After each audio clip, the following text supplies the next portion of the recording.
Welcome to Haunted Voice Channel. Before we get started, just a quick reminder, there are minimal ads in this video. If you enjoy the content, please hit the like button and subscribe. It really helps me create more stories for you.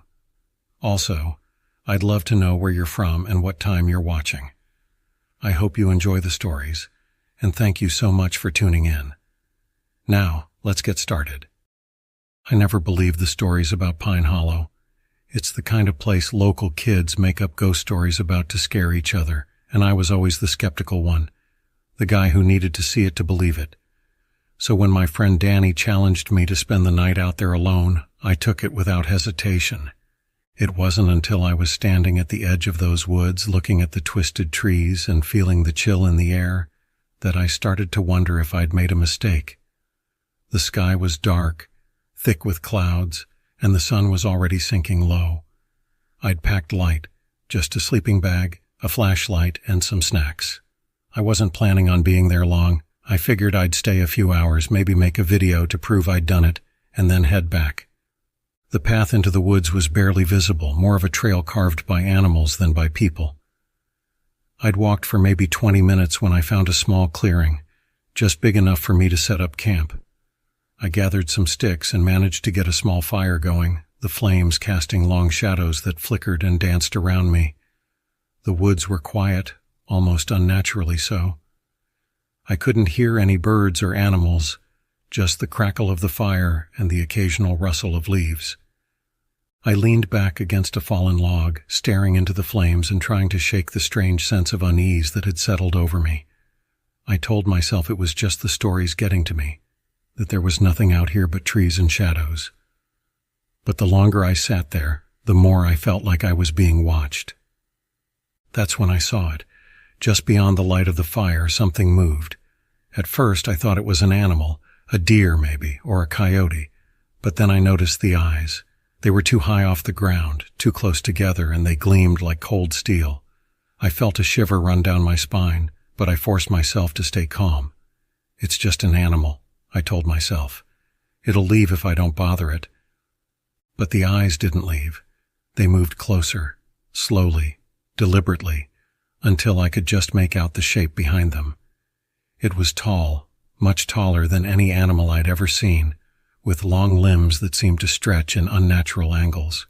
It was humanoid, but wrong somehow, like someone had tried to sculpt a human from clay and gotten the proportions all wrong. I grabbed my flashlight and shone it toward the thing, but as soon as the beam hit it, the creature vanished, disappearing into the shadows as if it had never been there. I stood there, flashlight trembling in my hand, trying to convince myself that it had been a trick of the light. But deep down, I knew I hadn't imagined it. I was just about to sit back down when I heard something behind me, a soft, shuffling sound, like footsteps moving through the underbrush. I whipped around, shining the flashlight in every direction, but there was nothing there, just trees and shadows. "Who's there?" I called out, my voice sounding small and hollow in the darkness. No response, just that same shuffling sound, growing louder, closer, until it was right on top of me. I turned again, the flashlight beam catching something on the ground just a few feet away. It was an animal skull, half buried in the dirt, its hollow eyes staring up at me like it knew something I didn't. I took a step back, but the ground felt different somehow, soft and spongy, like I was standing on something that didn't belong. I glanced down and felt my stomach twist. The ground was littered with bones, some old and yellowed, others fresh, still slick with something dark and wet. I staggered back, away from the bones, my heart racing as I realized I wasn't alone out here. I'd stumbled into something's territory, and whatever it wasn't happy to see me. That's when I heard it, a low rumbling growl that seemed to come from everywhere at once. It was a sound I'd never heard before, deep and guttural, like it was coming from the ground itself. I spun around trying to find the source, but all I could see were shadows and trees. Then I saw them, not just one pair of eyes, but 3, 4, 5, all around me, glowing in the darkness. They moved closer, circling me, cutting off any chance of escape. I was trapped, surrounded by things I couldn't understand, creatures that shouldn't exist. I felt a wave of panic rise in my chest, but I forced myself to stay calm. I knew I had to get out of there, had to run, but I didn't know which way to go. The eyes were everywhere, watching, waiting, like they were toying with me. I backed toward the fire, hoping it would keep them at bay, but as soon as I reached it, the flames flickered and died, snuffed out by some unseen force. I was plunged into darkness, and the creatures moved closer, their eyes the only light in the suffocating blackness. I don't know how long I stood there frozen with fear, but eventually something changed. The eyes pulled back, retreating into the shadows, and I heard a voice, soft, almost a whisper, echo through the trees. "Leave now, and don't look back." I didn't need to be told twice. I grabbed my bag and ran, crashing through the underbrush, my heart pounding as I stumbled blindly through the darkness. I could feel them behind me, hear the soft rustle of their movements, but I didn't look back. I couldn't. Something told me that if I did, I wouldn't make it out of those woods alive. When I finally broke through the trees and into the open, I didn't stop running. I kept going until I reached my car, my hands shaking as I fumbled for the keys and tore down the dirt road, not daring to look in the rearview mirror. It wasn't until I was halfway home that I glanced back, just to make sure I was really alone. The road was empty, nothing but darkness stretching out behind me. I told myself it was over, that I'd escaped, but deep down I knew I hadn't. Those creatures, whatever they were, they'd let me go. They'd given me a warning. When I got home, I checked my phone and realized something strange. The time was wrong. Somehow, I'd lost hours, maybe even an entire day. I'd only planned to be in the woods for a few hours, but by the time I got back, the sun was rising. I'd spent the whole night out there, but I couldn't remember most of it. And then I noticed something else. My backpack, the one I'd grabbed in my hurry to escape, was missing. I was sure I'd had it when I ran out of the woods, but now it was gone. I checked my car, my house, but there was no sign of it. It was like it had vanished, along with any proof that I'd ever been there. I don't know what happened that night or what those creatures were, but sometimes, when I'm lying in bed, I can still hear that low, rumbling growl echoing through the darkness. And I know that somewhere, deep in those woods, they're still watching, waiting. And if you're ever out near Pine Hollow, take my advice, don't go into the woods alone, because some things are meant to be left undisturbed, and some secrets should never be uncovered.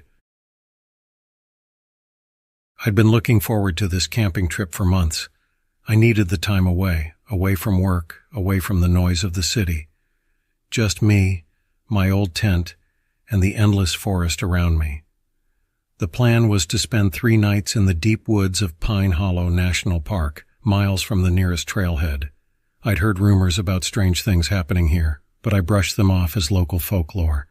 In fact, the stories only made the place more appealing. There's a kind of thrill in walking into the unknown. The first day was beautiful. I set up camp near a small trickling creek and spent the day hiking and breathing in the pine-scented air.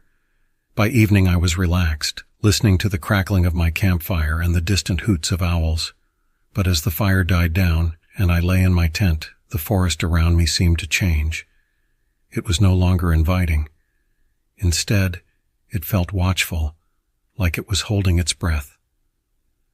The first strange sound came around midnight. It was faint at first, a low, guttural growl echoing through the trees. I thought it might be a bear, so I stayed quiet, listening, hoping it would move along. But the growl was soon followed by a sound that sent chills down my spine. It was a high-pitched, almost human scream, but warped, as if someone were playing a recording backward. I lay there, heart pounding, staring up at the thin fabric of my tent, barely breathing. I knew no animal in these woods could make that sound. The following morning I tried to convince myself I'd imagined it, but as I packed up my things to go explore, I noticed something strange. Just outside my tent were tracks, huge paw prints, but not like any I'd ever seen before. They were elongated, almost like a human hand, with claw marks that dug deep into the earth. The more I stared at them, the less sense they made. They looked too big to be from any known predator. The second night was worse. I had moved deeper into the forest, hoping to shake off the eerie feeling that had followed me all day. I'd barely managed to fall asleep when I heard it again. That growling, raspy and guttural, like it was coming from all around me. Then I saw it. A pair of yellow eyes gleaming in the dark, just beyond the firelight. I held my breath, terrified to move. The eyes blinked once, then vanished, only to reappear closer, and then closer still. I fumbled for my flashlight, shining it into the trees. I caught a glimpse of a shape, something tall and lean, with long, twisted limbs that seemed wrong somehow, like they weren't made to bend that way. I wanted to run, but my body wouldn't listen. It was like my limbs were frozen. I could only watch as the creature stepped closer, its mouth opening to reveal rows of needle-sharp teeth. But then, just as suddenly as it had appeared, it was gone, melting back into the shadows. In the morning, I stumbled out of my tent, packing up quickly, ready to leave. I didn't care about finishing my trip. I just needed to get out of those woods. But as I started walking, I ran into a park ranger. He was tall, dressed in the usual uniform with a rifle slung over his shoulder. "Rough night?" he asked, his voice calm but distant, like he already knew what I'd seen. "Yeah, you could say that," I replied, grateful for the company. "I think there's something out here. I saw something." He nodded slowly. "You'd best be careful in these parts. There are things in these woods that most folks don't believe in until it's too late." I shivered, but he continued walking with me, guiding me back toward the trailhead. The trees seemed to close in around us, and I couldn't shake the feeling that we were being watched. I glanced over at him, and something about his expression didn't sit right. His eyes seemed off, almost too dark, and his movements had an unnatural stiffness. We reached a clearing, and I finally dared to ask, "Do you know what's out here? I heard stories about skinwalkers and dogmen." The ranger stopped, turning to face me. His lips twisted into a smile, but it was wrong, too wide, showing too many teeth. "Those are just stories," he said, but his voice sounded different now, deeper, almost echoing. It hit me then like a punch to the gut. His skin didn't look right. It was like a mask, stretched too tightly over his face with patches that didn't quite match. My blood ran cold as I realized what I was looking at wasn't a ranger at all. I took a step back, heart racing, but the thing in front of me reached out, its fingers stretching and elongating, claws emerging from beneath the illusion of human skin. I turned and ran, crashing through the underbrush, branches clawing at me, my lungs burning. I didn't stop until I burst out onto the main road where my car was parked. As I drove away, I glanced back one last time, expecting to see the creature emerging from the trees. But the woods were silent and still, as if nothing had ever been there. It wasn't until I was miles away, safe in the glare of streetlights, that I noticed the claw marks etched into my arms, a reminder that what I'd seen was real. To this day, I don't know what I encountered in those woods. All I know is that it wasn't human, and whatever it was, it's still out there, lurking among the trees, waiting for the next unsuspecting camper to stumble into its territory. So if you ever find yourself deep in the woods of Pine Hollow, be careful. You might just meet a ranger who isn't quite what he seems. To this day, I don't know what I encountered in those woods. All I know is that it wasn't human.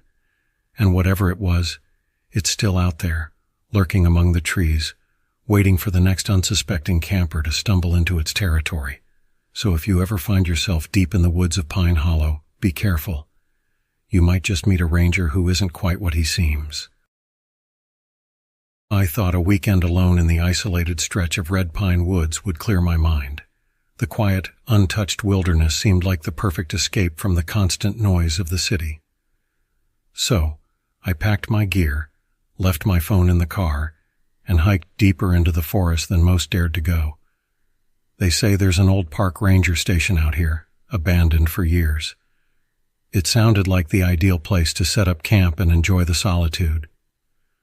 I found the station just as dusk settled in, a weather-beaten structure half hidden behind a curtain of overgrown trees and thorny bushes. The windows were shattered, the door hanging from its hinges, but there was something oddly welcoming about it. I pitched my tent nearby and started a fire as the sun dipped below the horizon, casting the woods into shadow. Night fell hard, bringing with it an unsettling silence that blanketed the forest.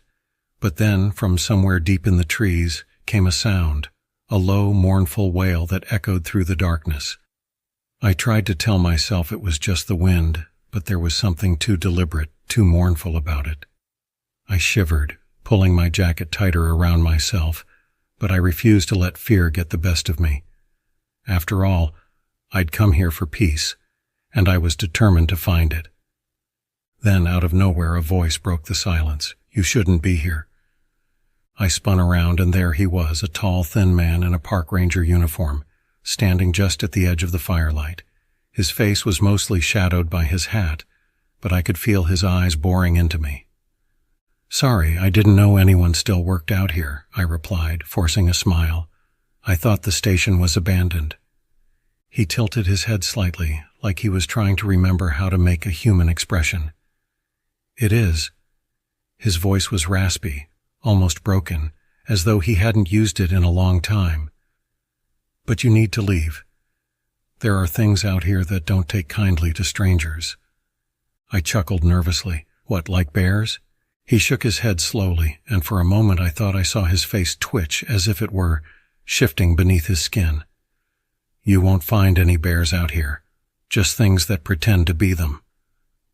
My smile faded. The fire popped and crackled, casting strange, flickering shadows that seemed to twist around him, clinging to his form. "Look, I'll be gone by morning. I just wanted one night out here." The ranger took a step forward, and for the first time I noticed his boots didn't make a sound on the ground. It was as if he weren't even there, just a mirage created by the flickering flames. He turned almost reluctantly and melted back into the woods, leaving me alone again. I exhaled, trying to convince myself he was just an old hermit, someone who had spent too long in the forest. But as the hours ticked by, I found myself straining to hear even the faintest sound. It was like the forest was holding its breath, waiting for something. I finally managed to doze off, but not for long. I was woken by a snapping branch and the unmistakable sensation of being watched. I sat up, peering into the darkness, and that's when I saw it. A figure, hunched and deformed, standing just outside my tent. It looked like the ranger, but its limbs were too long, its head cocked at an unnatural angle, as if its neck were broken. "Leave," it hissed, but the voice was wrong, distorted. It didn't sound like the ranger anymore, it sounded like me. It was my voice, echoing back at me from those twisted lips. I scrambled out of the tent, grabbing my flashlight, and pointed it toward the figure, but it was gone, leaving only the empty forest and the suffocating darkness. I ran, not even bothering to grab my things. I needed to get back to my car, back to safety. But as I stumbled through the woods, I kept hearing it. My own voice, calling to me, sometimes from the left, sometimes from the right. I'd shine my flashlight, but there'd be nothing. Then I'd hear it again, just behind me. My mind raced, trying to make sense of it, but the only thing that made sense was to keep moving, to keep running. I could see the faint glow of dawn breaking through the trees when I heard footsteps in front of me. I stopped, holding my breath as the figure emerged from the shadows. It was the ranger again. His hat was gone, and his face, I couldn't even call it a face anymore. His skin was stretched and torn, barely clinging to his skull, and his eyes were hollow, black pits that seemed to suck in the light. He raised a hand, and I could see that his fingers were elongated, ending in sharp, bone-like claws. "You can't leave," he whispered, and this time his voice was layered, like there were a dozen voices speaking in unison. I turned to run, but he was faster, darting around me, blocking my path. And then I saw it. The thing I'd been running from wasn't outside me. It was inside. My skin began to itch, my limbs tingling as if they didn't belong to me anymore. I looked down, and my hands were changing, my fingers elongating, turning into those same twisted claws. I fell to my knees, feeling my face stretch and warp, the world blurring as my senses merged with something primal, something ancient. I could hear my own voice laughing, but it wasn't my laugh. It was the Ranger's, echoing from deep within me. The last thing I remember before blacking out was his face, smiling down at me, as if he'd finally found a replacement. Now, I wander these woods, wearing this form, calling to others, drawing them in. So if you ever hear a voice in Red Pine Woods, remember, it might sound like someone you know, or maybe even like yourself. But it's not. It's me. Or maybe it's him. And we're always looking for someone new to take our place. I've always loved camping, the isolation, the crackle of the fire, the way the trees seem to close in like old friends. When I found a secluded spot deep within the Blackwater National Forest, I knew it would be the perfect weekend escape. It was a place far enough from civilization that the stars blanketed the sky, untouched by city lights. But there was something different about this place, something that felt off. Maybe it was the way the air seemed colder here, or how the sounds of wildlife faded as I set up camp. I shrugged it off, blaming my nerves on the thrill of being alone. As I was setting up my tent, I noticed a park ranger approaching. He was tall and wiry, with sunken eyes that looked like they hadn't seen sleep in days. His uniform seemed old, frayed at the edges, and he had a strange, hollow look to him that made me uneasy. "Evenin'," he said, his voice raspy. "You plan on camping out here?" "Yeah, I found this spot on a map. Thought it'd be nice and quiet," I replied, trying to sound friendly. He gave a slow nod, eyes never quite meeting mine. "This area, it's not safe at night.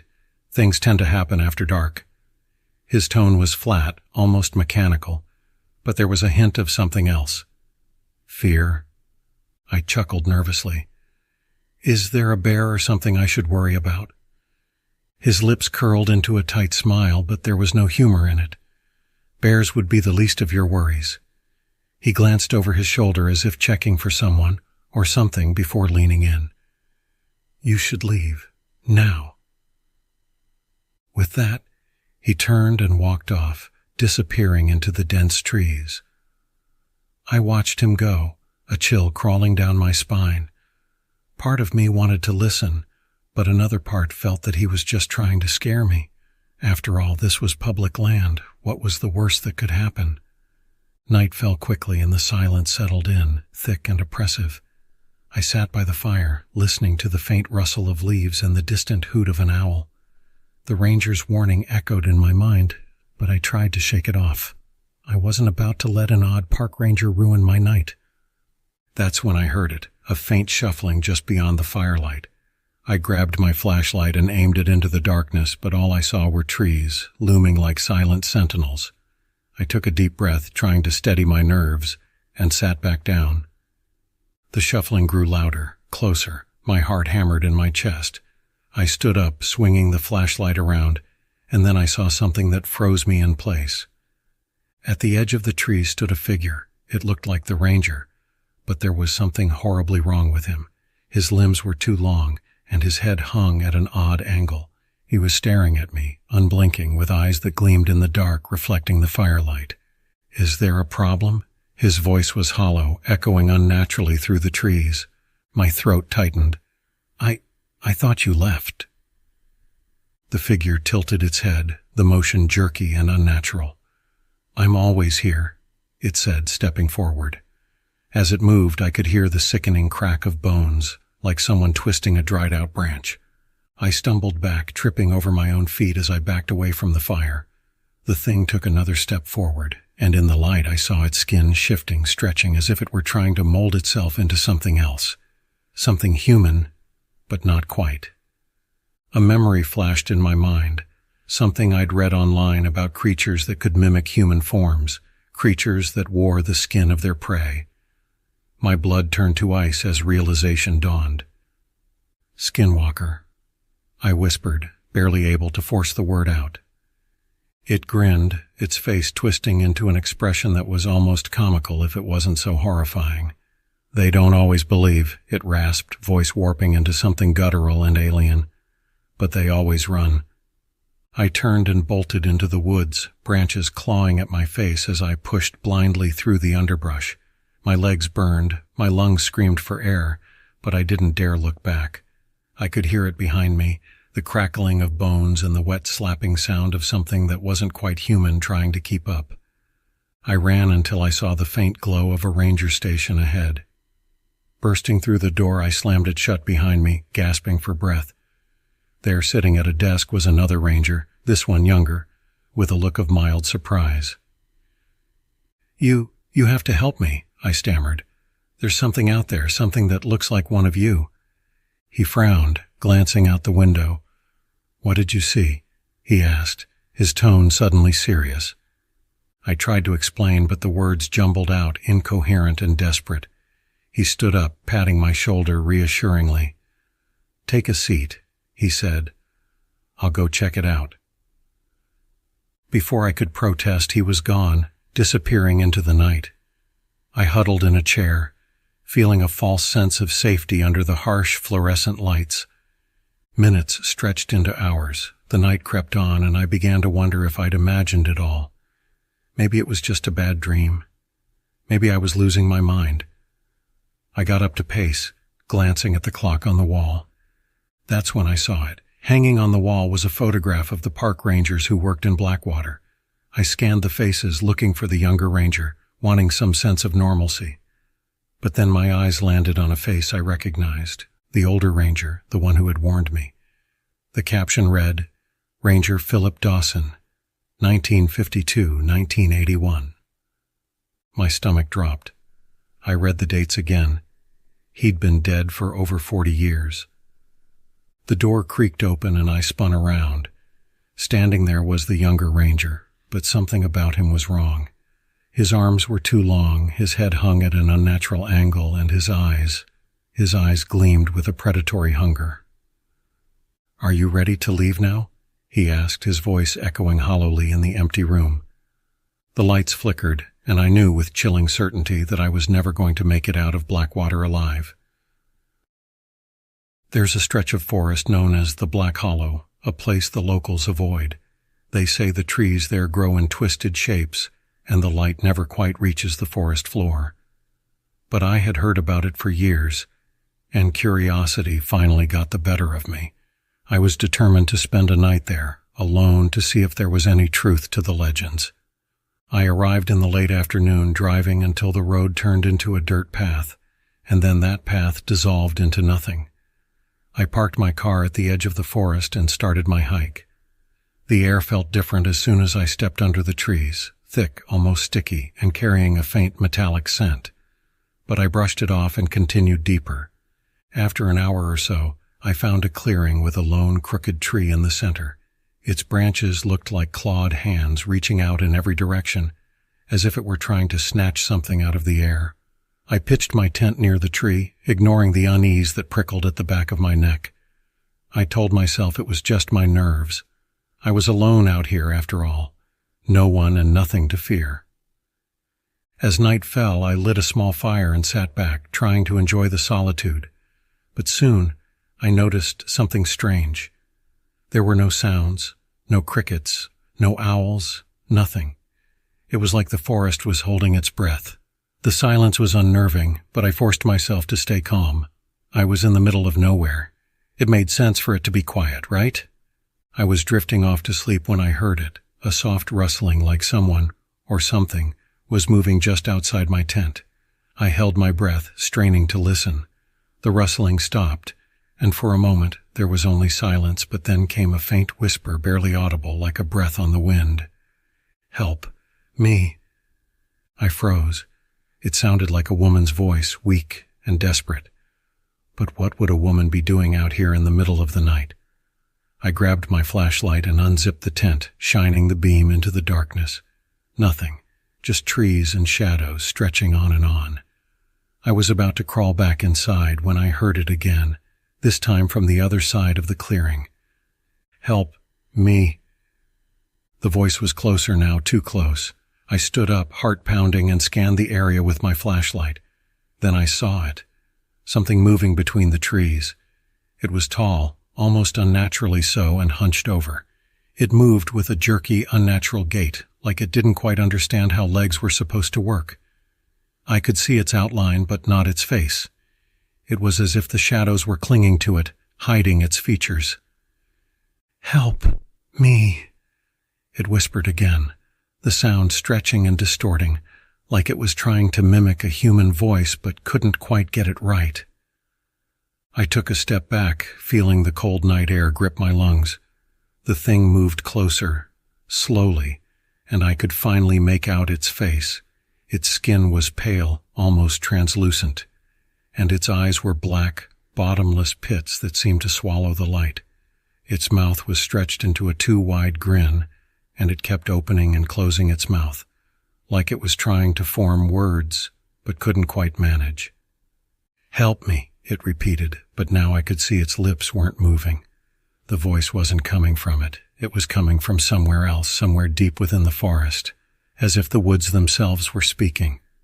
I turned and ran, not caring where I was going, just desperate to get away. The trees seemed to close in around me, their branches clawing at my clothes, slowing me down. I could still hear it behind me, that sickening voice growing louder, closer. It wasn't calling for help anymore. It was laughing, a low, guttural sound that seemed to reverberate through the entire forest. Somehow I stumbled back into the clearing. I could see the crooked tree, its twisted branches reaching out like skeletal fingers. I dashed toward my tent, but then I noticed something that stopped me cold. The tent wasn't there. Instead, there was a pile of stones stacked neatly in the exact spot where I'd set up camp. I looked around, heart racing, trying to make sense of what I was seeing. But then I heard it again, right behind me, that mocking, twisted laugh. I turned, and there it was, standing just a few feet away. Its eyes were fixed on me, that unnatural grin stretching wider, and I realized something horrifying. It wasn't alone.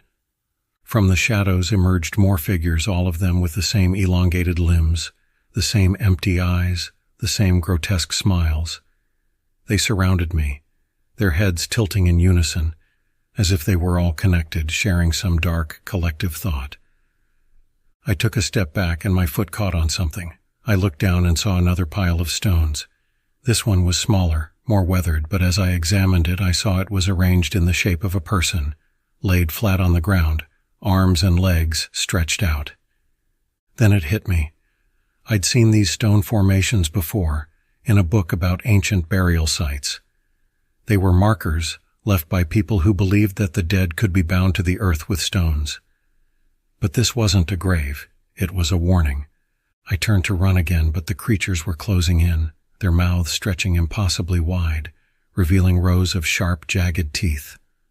The last thing I saw before they lunged was the crooked tree, its branches reaching down like arms as if it were welcoming me into its grasp. And now I know why the locals avoid Black Hollow. I thought I could handle whatever was out here, but I was wrong. I was never alone in these woods. The forest itself was alive, watching, waiting. And as I was dragged into the darkness, I realized too late that I had become just another stone marker, another warning for anyone foolish enough to wander too far into the hollow, thinking they'd be alone. I've always loved the idea of getting away from it all, taking a break from the noise, from the city, from people. There's something pure about being alone in nature, miles from anyone, with nothing but the trees and the stars for company. Last weekend, I decided to do just that. I packed my tent, some basic supplies, and drove up to a remote spot in the woods that I'd found on an old hiking forum. Hardly anyone knows about it, and it promised exactly what I wanted: complete isolation. It was a 4-hour drive through winding back roads, the kind that don't show up on maps, and I felt my excitement build with each mile. The further I went, the more the world fell away. By the time I parked my car at the edge of the forest and set off on foot, it felt like I was the only person left on Earth. I hiked for about an hour, deeper into the woods than I'd ever been, until I found the perfect clearing. It was surrounded by tall, ancient trees that creaked and whispered in the wind. The ground was carpeted in thick moss, and the air smelled like pine and damp earth. It felt right, safe. I set up camp as the sun started to dip behind the mountains, casting long shadows across the forest floor. I knew I had maybe an hour or two of daylight left, so I quickly gathered some firewood and started a small fire to ward off the chill that was beginning to creep in. I ate a quick meal and settled into my camp chair, watching the fire crackle and spit, and listening to the quiet. It was peaceful, exactly what I needed. But as the light faded and the darkness closed in, that peace began to feel different. The silence wasn't soothing anymore. It was thick, oppressive. It felt like the forest was holding its breath, like something was watching me from the shadows. I tried to shake it off, telling myself it was just nerves, the natural unease of being alone in the woods. But the feeling wouldn't go away. I heard it then, a rustling in the underbrush, not far from my camp. I froze, straining to hear over the sound of my own heartbeat. The rustling grew louder, more insistent, until I could pinpoint its source just beyond the glow of my campfire. I grabbed my flashlight and shone it in the direction of the noise, half expecting to see a deer or maybe a curious raccoon. But there was nothing, just trees and shadows. I turned off the flashlight and sat back down, but I couldn't shake the feeling that something was out there watching me. I told myself it was my imagination, but I couldn't relax. My skin prickled, and my instincts screamed at me to leave. I tried to calm myself down, taking deep breaths and reminding myself that I was alone out here. Nothing was going to happen. Nothing could happen. That's when I saw it. Just beyond the light of the fire, standing at the edge of the trees, was a figure. It was tall, almost unnaturally so, and its limbs seemed too long, too thin. I could just make out the outline, a vague shadow in the darkness, but I knew it wasn't human. It didn't move, didn't make a sound. It just stood there, watching me. I felt a cold wave of fear wash over me, rooting me to the spot. I knew I should get up, grab my things and run, but I couldn't move. I was paralyzed, trapped in that moment, staring at this thing that should not exist. My mind raced, trying to make sense of it, trying to rationalize what I was seeing. But there was no logic, no explanation. It was there, and it was real. Slowly the figure took a step forward, its long, spindly legs moving in a jerky, unnatural way. I heard a low growl, deep and guttural, like nothing I'd ever heard before. The sound resonated through the trees, vibrating in my chest, and I felt a primal terror grip me. Every instinct I had screamed at me to run, to get as far away from this thing as possible. I scrambled to my feet, grabbing my flashlight and my bag, and took off into the woods, leaving the fire behind. I didn't care where I was going, didn't care that I had no sense of direction. I just ran, crashing through the underbrush, my breath coming in ragged gasps. I could hear it behind me, the sound of branches snapping and leaves rustling, growing closer with every step. I don't know how long I ran, but eventually I couldn't go any further. My legs gave out, and I collapsed to the ground, gasping for air. I turned my flashlight back, shining it into the darkness, but there was nothing there, just trees and shadows. I sat there, catching my breath, trying to convince myself that I'd imagined it, that it was just my mind playing tricks on me. But the silence was different now, thick and heavy, like the forest was holding its breath again. And then I heard it, a low rumbling growl, closer this time. I whipped around, my flashlight beam catching a pair of glowing yellow eyes, staring at me from the darkness. I stumbled back, my heart racing, and tripped over a tree root, falling hard onto my back. The flashlight flew out of my hand, landing somewhere in the underbrush. I was plunged into darkness, the only light coming from the faint glow of those eyes. They moved closer, slow and deliberate, and I could hear the creature breathing, a harsh, rasping sound that sent chills down my spine. I scrambled to my feet, trying to find my flashlight, but my hand shook too much to be of any use. I could feel the creature's gaze on me, its presence heavy and suffocating. I had to move, had to get away, but I was trapped, surrounded by darkness and fear. Then, out of nowhere, I heard a voice, a low, whispering voice, speaking in a language I didn't understand. The words seemed to slither through the air, wrapping around me like tendrils of smoke. I covered my ears, trying to block it out, but the voice grew louder, more insistent, until it was all I could hear. And then, suddenly, it stopped. The forest was silent again, but the creature was gone. I could feel it, sense its absence like a weight lifted off my chest. I stood there, trembling, waiting for something to happen, but the woods were still, empty. I found my flashlight and shone it around, but there was no sign of the creature, no glowing eyes or shadowy figure. It was as if it had never been there, but I knew what I'd seen, what I'd heard. I could still feel the chill of its presence lingering in the air like a cold breath on the back of my neck. I didn't sleep that night. I packed up my things and made my way back to the car as soon as the sun began to rise, not stopping until I was safely locked inside, miles away from those cursed woods. I drove home in a daze, replaying the events over and over in my mind, trying to make sense of what I'd experienced. But there was no sense to be made, no explanation that fit. It was only later, after I'd returned home, that I realized something was wrong. I was standing in front of my bathroom mirror washing my face when I saw it. Something dark, just behind my reflection. I spun around, but there was nothing there. Just an empty room, silent and still. But when I turned back to the mirror, the shadow was there again, hovering just over my shoulder, a pair of glowing yellow eyes staring back at me. And then, in a voice that was not my own, I heard a whisper, "You're never alone." As much as I try to forget that night, I can't shake the feeling that it followed me home, that somewhere, out there, in the shadows, it's still watching, waiting. And sometimes when I'm alone, I hear that low growl, that whispering voice echoing through the silence. I don't know what it was or why it chose me, but I do know one thing. I'll never go back to those woods again, because some things are meant to stay hidden in the darkness, and sometimes they follow you home. They say the Laramie woods are haunted, that once you step inside, the forest remembers you, and it never lets go. I'd heard the tales growing up, the warnings, the stories of people who ventured in and never came back. I didn't believe any of it, of course. To me, it was all just a spooky story, something kids used to scare each other. But that was before I went there, before I saw whatever it was that still haunts me.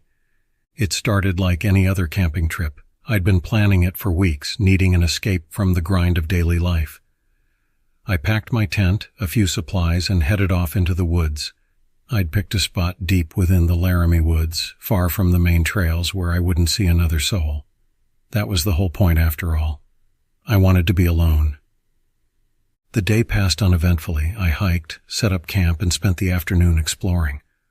I found an old creek, its water running clear and cold, and even spotted a deer watching me from the trees. By the time the sun started to set, I was back at my campsite, lighting a fire and getting ready to settle in for the night. As darkness fell, I started to feel a little uneasy. The forest around me was thick, the trees casting long shadows that seemed to stretch and twist in the firelight. I told myself it was just my mind playing tricks, but the feeling wouldn't go away. I kept glancing over my shoulder, half expecting to see someone or something watching me from the shadows. I was poking at the fire when I heard it, a distant, mournful howl echoing through the trees.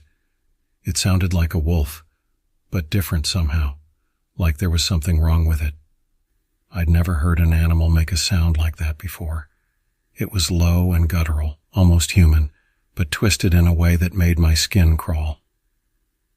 I tried to shake it off, telling myself it was just some animal, but then I heard it again, closer this time. I stood up, straining to hear, my flashlight casting a small, weak beam into the darkness.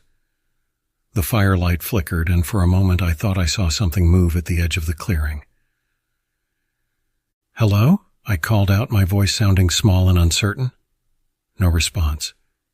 Just the silence, thick and heavy, pressing down on me like a weight. Then, out of the corner of my eye, I saw movement again. I turned, shining my flashlight in that direction, and froze. Standing just beyond the reach of the firelight was a figure. It was tall and thin, its skin pale and stretched tight over its bones. Its eyes glowed with a sickly yellow light, staring at me with a hunger that made my stomach twist. I took a step back, and the creature moved, mirroring my movements with an unnatural grace. It didn't blink, didn't make a sound. It just watched me, its head tilting to one side as if it were curious, like it was trying to understand what I was. I don't know how long we stood there, locked in that terrible silence, but eventually the creature took a step forward, and I snapped out of my trance. I grabbed my pack and ran, crashing through the underbrush, not caring where I was going as long as it was away from that thing. I ran until I couldn't breathe, until my legs gave out and I collapsed to the ground, gasping for air. I looked back, expecting to see the creature right behind me, but there was nothing there, just the trees, silent and still, as if nothing had happened. But I knew I wasn't alone. I could feel it, a heavy presence pressing down on me, watching, waiting. I stumbled to my feet and kept running, my heart pounding, my mind racing. I didn't know where I was going, didn't care. I just needed to get away. Eventually, I found myself back at the campsite, the fire still smoldering, the shadows thick and dark. I thought about packing up, about leaving, but I was too exhausted to move. I collapsed by the fire, staring into the flames, trying to calm myself down, to convince myself that it was just a nightmare. But then I heard it again, the howl, closer this time, louder. I looked up, and there it was, standing at the edge of the clearing, its yellow eyes locked onto mine. I felt a cold wave of terror wash over me, but I forced myself to stand, to face it. I wasn't going to let it scare me, wasn't going to let it win. I took a step forward, and the creature did the same. We stood there, staring at each other, a standoff in the darkness. And then, slowly, it began to change. Its body twisted, its limbs elongating, its skin stretching and tearing until it was something else entirely, a creature of bones and shadows, its form shifting and flickering like a candle in the wind. I realized then that I wasn't dealing with something natural, something of this world. This was something old, something ancient, something that had been here long before I was born and would be here long after I was gone. It wasn't a creature of flesh and blood. It was the forest itself, a spirit, a guardian, something that had been disturbed and was now angry. I took a step back, my heart racing, but the creature didn't follow.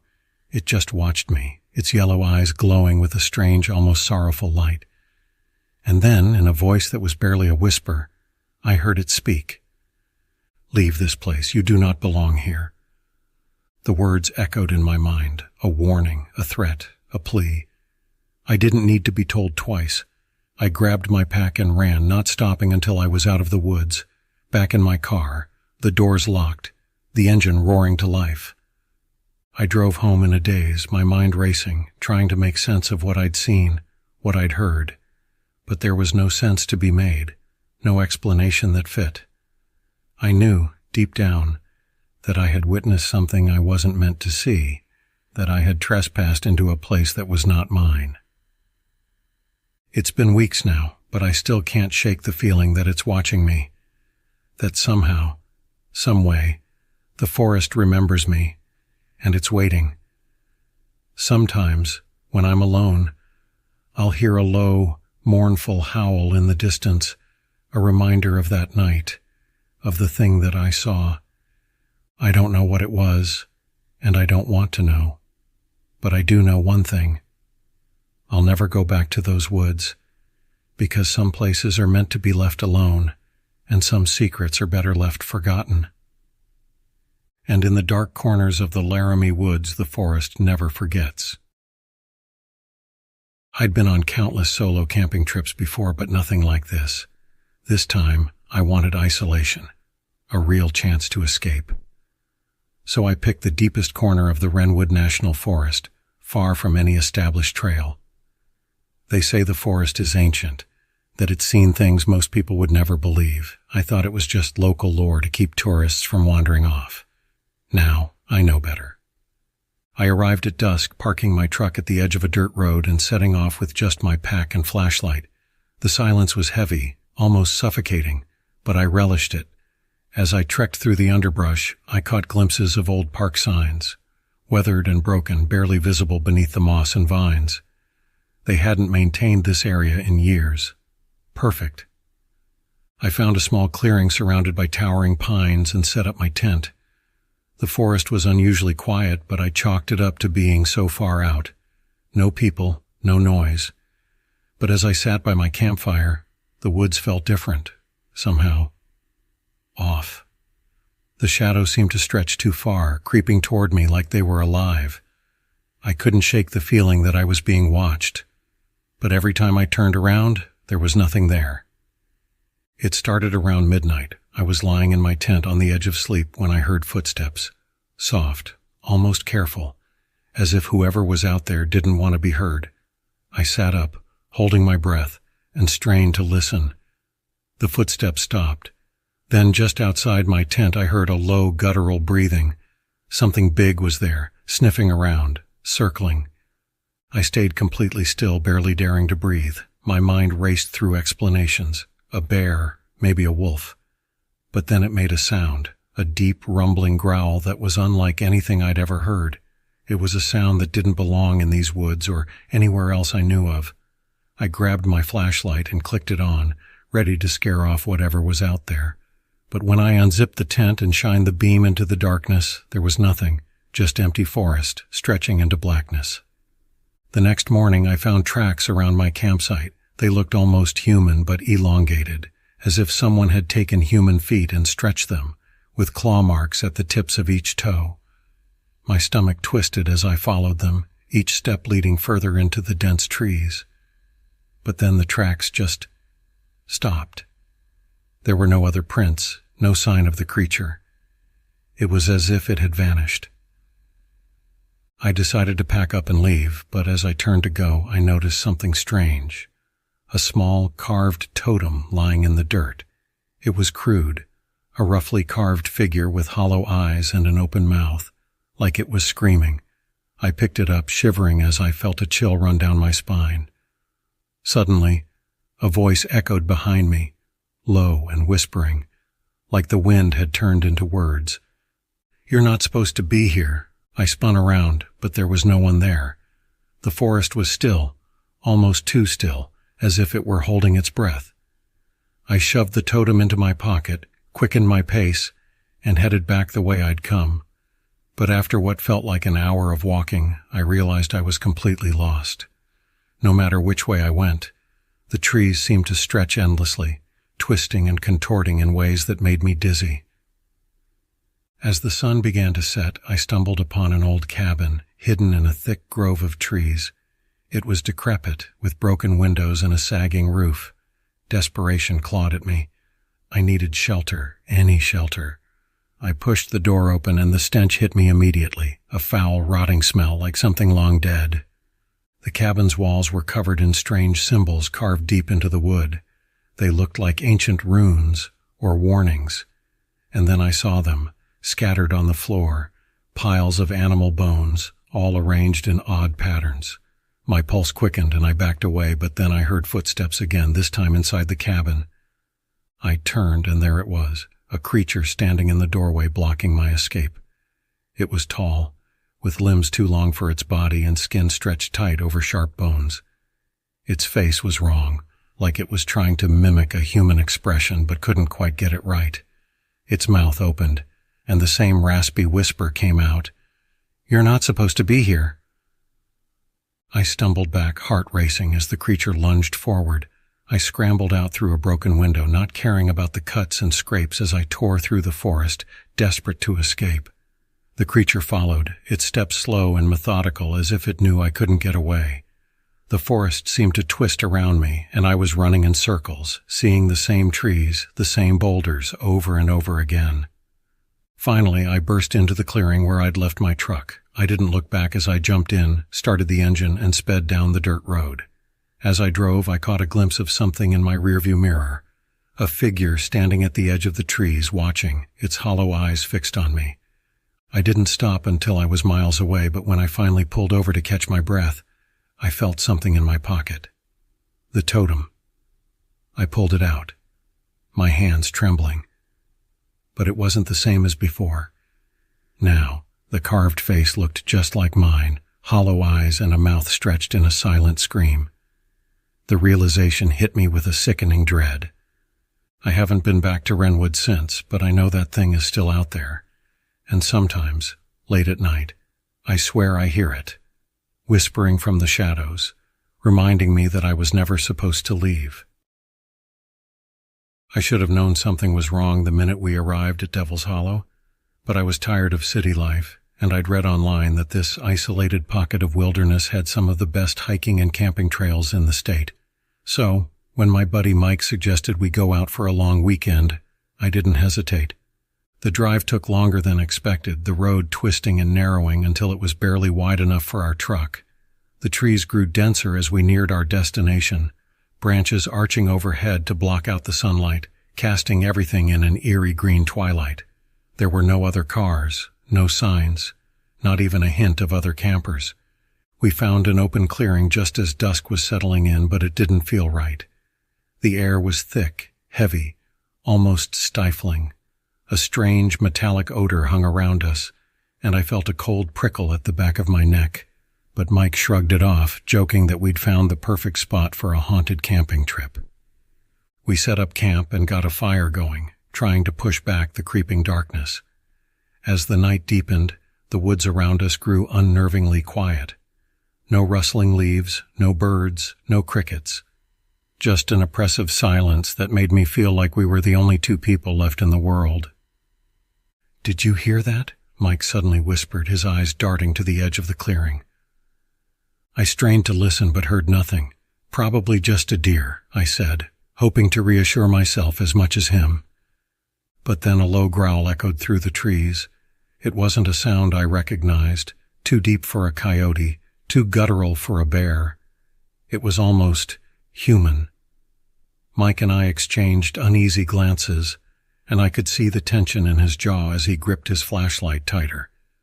We tried to shake it off, talking about anything and everything to drown out the silence, but something felt wrong, like we were being watched. The fire cast long shadows around the clearing, and every now and then I thought I saw shapes moving just out of sight, slipping between the trees.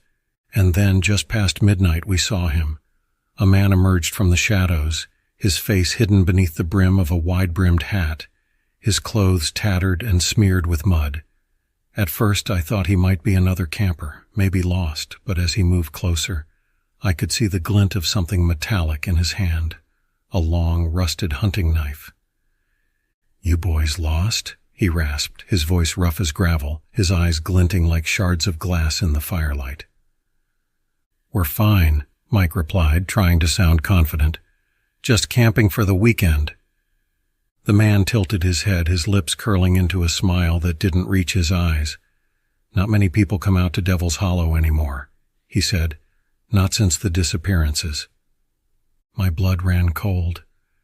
I hadn't heard about any disappearances, but there was something about the way he said it that made me want to pack up and leave that very second.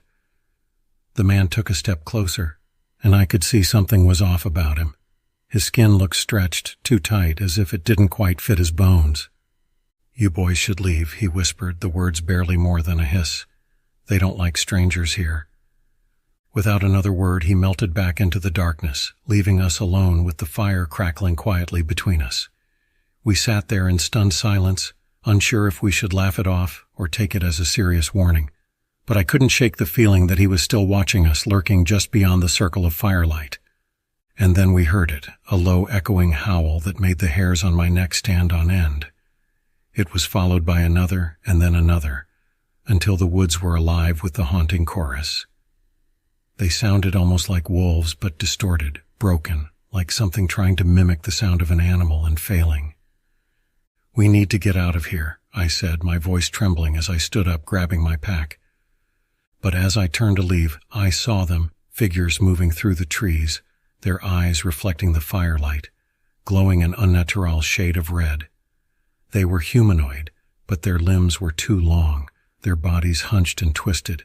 There was a stench of decay, of something old and rotting, and I realized with a sickening lurch that these things weren't human.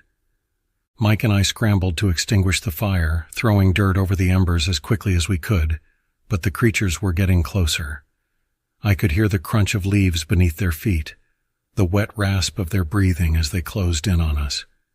We took off running, crashing through the underbrush, not caring about the noise we made. The creatures pursued us, their guttural snarls echoing through the trees, their footsteps unnervingly fast. Every time I glanced back, I saw them, their twisted forms moving in ways that defied logic, closing the distance between us. We ran until we burst onto an old overgrown path, nearly colliding with another figure, a park ranger, his flashlight cutting through the darkness. Relief flooded through me as I realized we'd found help. But when he turned to face us, my heart sank. His face was familiar, too familiar. It was the same man who had visited our campsite, though now he was clean, his uniform immaculate. His eyes, however, held that same unnerving glint. "You boys didn't listen," he said, shaking his head. "I told you they don't like strangers here." He raised his flashlight, illuminating the path ahead, and I saw them, the creatures, waiting in the shadows, their red eyes glowing, their mouths twisted into grotesque smiles. They were surrounding us, moving closer, closing off any chance of escape. "Who are you?" I managed to choke out, my voice barely a whisper. He smiled, his teeth unnaturally sharp. "I'm the caretaker of Devil's Hollow," he replied. "And you? You're just tonight's offering." The creatures surged forward, their hands reaching for us, cold and clammy, dragging us into the darkness. I fought, clawing at the ground, at anything I could grab hold of, but it was no use. Their grip was unbreakable, their strength inhuman. The last thing I remember was the ranger's face twisted into a mask of satisfaction as he watched us being pulled into the shadows, his eyes glowing red like the creatures surrounding us. I woke up alone, back in the truck, my head pounding. Mike was gone, his things nowhere to be found, and when I tried to start the engine, it was dead. There was no cell signal, no sign of the ranger, no trace of our campsite. I walked for hours before I finally found the main road, flagged down a car, and made it back to town. I told the police, but they just shook their heads. "No one goes to Devil's Hollow," they said. "It's been closed for years." I still dream about that night, about the creatures and their glowing eyes, about the ranger with his twisted smile. And sometimes, late at night when I'm alone, I hear that low, guttural howl drifting through the air, calling me back to Devil's Hollow. I've always been drawn to the quiet solace of the woods, the peaceful escape from the city's chaos. So when my friend Rachel suggested a camping trip deep in the Pine Barrens, I jumped at the chance. It was supposed to be a weekend of relaxation, away from screens and obligations, just the two of us and the towering pines. We arrived in the late afternoon, parked the car at a deserted trailhead, and hiked for miles into the thick forest. The deeper we went, the stranger it felt. The trees grew denser, the branches tangled together like a woven net blocking out the sun. There was an odd chill in the air, despite it being summer. It felt like the forest was holding its breath, waiting for something to happen. We eventually found a small clearing beside a murky pond and decided to set up camp. As we unpacked, Rachel pulled out a local map she'd borrowed from the visitor center. She spread it out on a rock, her finger tracing over the trails, and then she frowned. "That's weird," she said, looking around. "According to this map, there used to be a ranger station around here, but I don't see any sign of it." I shrugged it off. Maybe it was torn down. These maps are probably outdated anyway. We set up our tent and gathered some firewood, then settled down for the evening. The forest around us was silent, unnervingly so. No birds, no crickets, just the occasional whisper of wind through the branches. It was as if the forest itself was listening. As night fell, we built a small fire, hoping its warmth would chase away the creeping unease that was starting to settle over us. The flames danced, casting long shadows on the trees, and I found myself glancing over my shoulder, feeling eyes on us even though we were alone. "Did you hear that?" Rachel whispered suddenly, her eyes wide. I strained to listen, but at first there was nothing, just silence. And then faintly, I heard it, a soft, rhythmic tapping, like someone knocking on a tree. It echoed through the forest, an unnatural, almost mechanical sound. Tap, tap, tap. It stopped as suddenly as it started, leaving us both in tense silence. "What do you think that was?" she asked, her voice barely audible. "Probably just a branch or something," I replied, trying to convince myself more than her. But as the night wore on, the sounds continued. First the tapping, then soft footsteps, crunching leaves in a steady rhythm, circling just beyond the firelight. At one point, I thought I saw movement, a tall, thin shadow slipping between the trees, too quick for me to make out any details. I told myself it was just my imagination, but I couldn't shake the feeling that we were being watched. Around midnight, Rachel's flashlight died, so we decided to call it a night. We climbed into the tent, zipped ourselves in, and lay there in the dark, listening to the forest around us. My heart was pounding, and every small sound felt magnified, like something was creeping closer, inching toward us. At some point I must have drifted off because I woke up to the sound of Rachel's panicked breathing. She was sitting up, clutching my arm, her eyes wide and filled with terror. "What's wrong?" I whispered, my voice barely more than a breath. "Look," she said, her voice shaking, pointing toward the tent wall. I turned to where she was pointing and saw it, a shadow, tall and impossibly thin, silhouetted against the fabric of the tent. It didn't move, didn't make a sound, but I could feel its presence, heavy and suffocating. I held my breath, hoping it would go away, but the shadow stayed, looming over us like a dark omen. We sat there, frozen, for what felt like an eternity. And then, just as suddenly as it had appeared, the shadow vanished, slipping away into the darkness. I let out a shaky breath, trying to convince myself it was just a trick of the firelight, but deep down, I knew it wasn't. The rest of the night passed in a blur of half-waking nightmares. I heard whispers, low and guttural, drifting through the trees. Once I thought I heard my name, soft and drawn out, as if the forest itself was calling to me. Rachel clung to me, her eyes wide and unblinking, and we both stayed awake until dawn finally broke over the trees. When the first light filtered through the canopy, we wasted no time packing up our things. We didn't speak, didn't look back, just grabbed our packs and started down the trail, eager to leave that cursed place behind. But as we walked, I couldn't shake the feeling that we were being followed. We hadn't gone far when we stumbled across it, a small, dilapidated building half hidden by overgrown bushes. The ranger station. It was barely standing, the walls sagging, the roof caved in, as if it had been abandoned for decades. I glanced at Rachel, but her face was pale, her eyes fixed on the building as if drawn to it.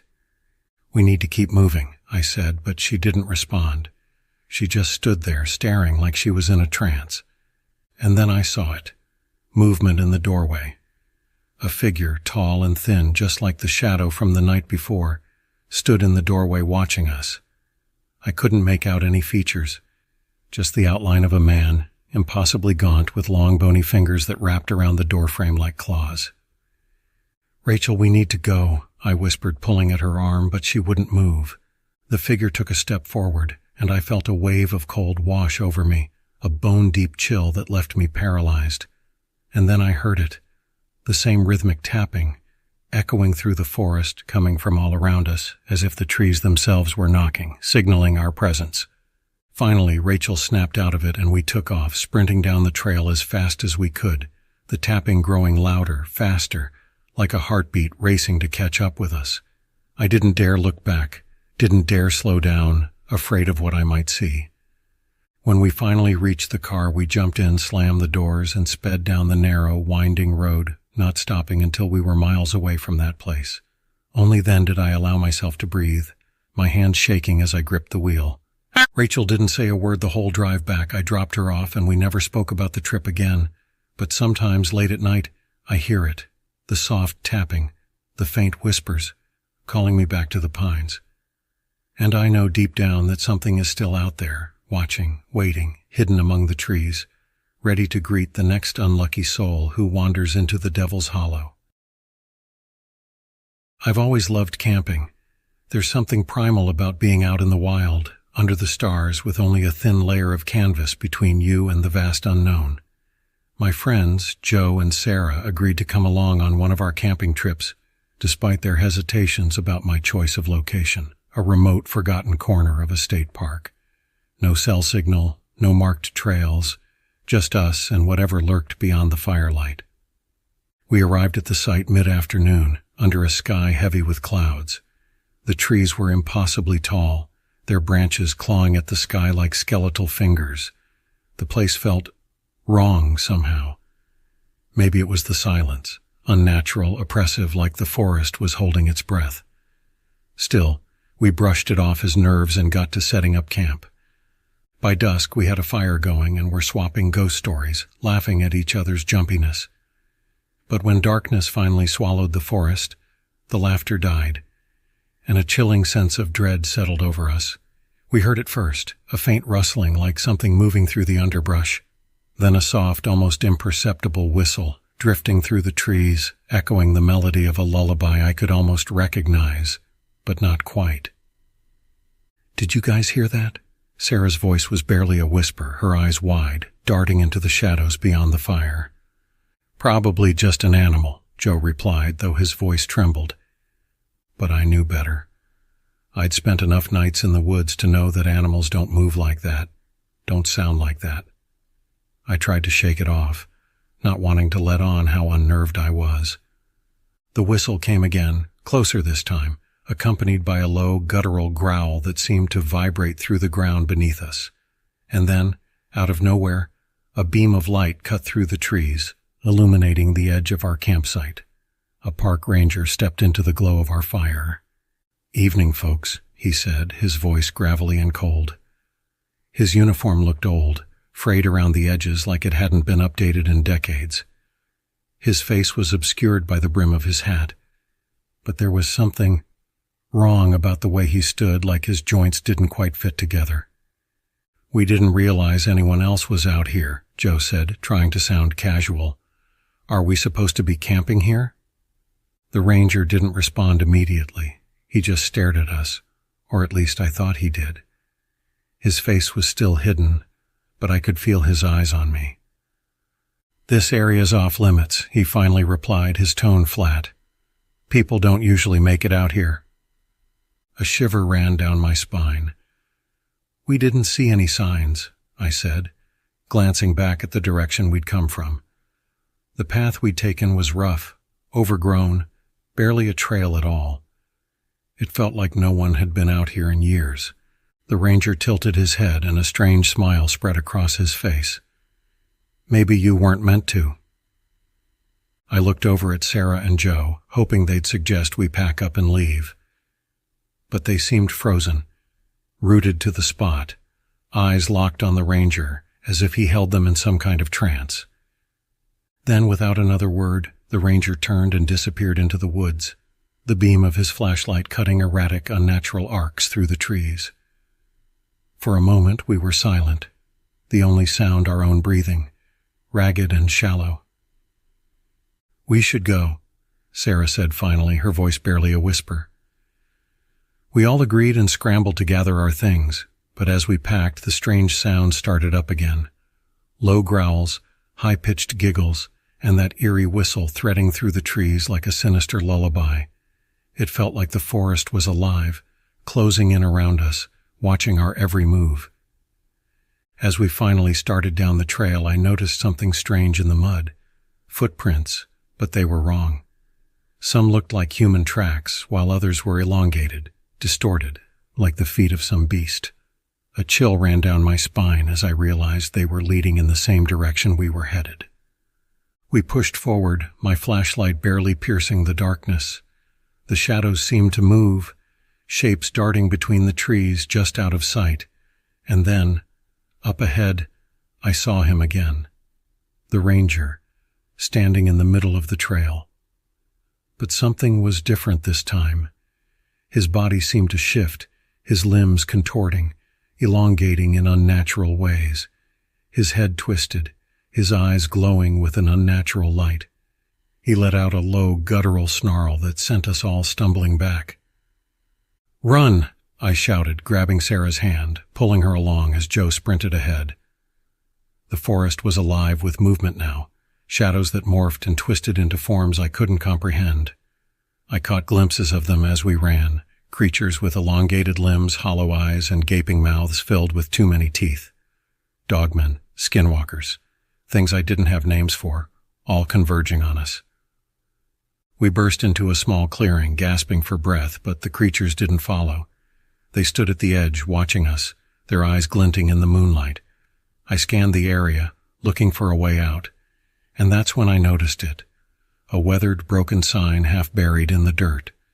The paint was faded, but I could just make out the words, "Danger, do not enter, experimental zone." That's when it all clicked. The ranger, the creatures, they were part of some twisted experiment, hidden away in this forgotten part of the woods. But before I could share my realization, the ranger stepped into the clearing, his form rippling and shifting. He wasn't human, he never had been. This was his domain, and we were the intruders. With a grin that stretched too wide, he spoke, his voice layered with the growls and whispers of the creatures behind him. "You were never meant to leave." In a flash, the world around us seemed to blur, and the last thing I remember was the ground giving way beneath my feet, plunging me into darkness. I woke up alone in the middle of an empty campground, my friends nowhere in sight. There was no sign of them, no trace that we had ever been there. I stumbled out of the woods and found a ranger station, but the officer on duty just shook his head when I described what had happened. "That part of the park's been closed for decades," he said. "Too many disappearances. They say it's cursed." I never told anyone else what happened, but sometimes late at night I hear that whistle, drifting through the trees, calling me back. And I know, deep down, that the ranger is still out there, waiting for his next visitors, ready to welcome them to his domain. I'd been camping dozens of times before, but this time was different. My friend Jake had convinced me to try a spot he'd heard about from his cousin, a hidden gem, he called it, way out in the backwoods of Hallowpine National Park. It wasn't on any map, he said, and barely anyone knew about it. We set out early, hauling our packs through trails that were barely visible. The forest here felt dense, almost claustrophobic, and the air was thick with the scent of moss and damp earth. It was only midday, but a hazy gloom hung over the woods, making it feel like dusk. I tried to shake off the unease that seemed to cling to me as we trekked deeper into the trees. We reached the spot around mid-afternoon, a small clearing surrounded by towering pines, with a strange stillness that immediately made me uncomfortable.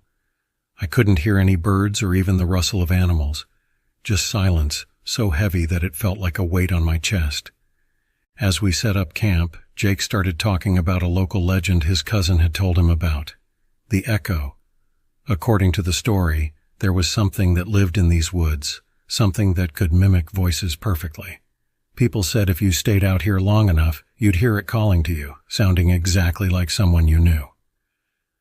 "You think it's real?" I asked, trying to sound casual, but the hair on the back of my neck was already standing up. Jake shrugged, a grin spreading across his face. "Who knows? We'll find out, right?" As the sun dipped below the tree line, we built a fire, its glow casting long shadows that danced among the trees. I couldn't shake the feeling of being watched. It was that uncanny sensation of eyes following your every move, though when I looked around there was nothing there, just the trees standing tall and silent, like an audience waiting for the show to start.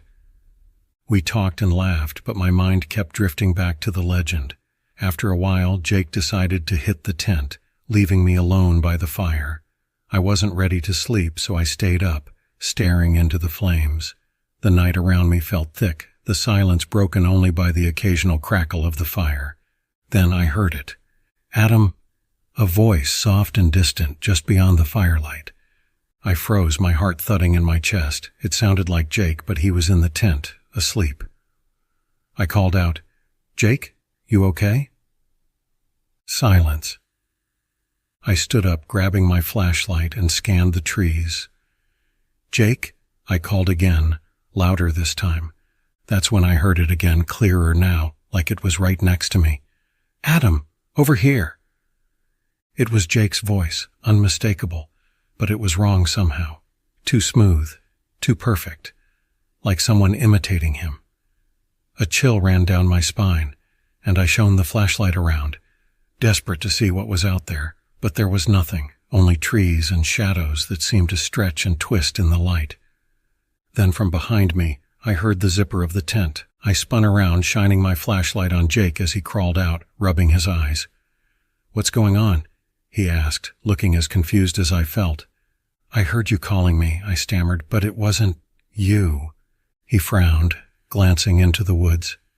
"The echo," he whispered, his voice barely audible. We sat back to back by the fire, every muscle in my body tense as we listened to the night. Minutes passed, but it felt like hours. The silence was suffocating. I was about to suggest going back to the tent when I heard it again. "Jake."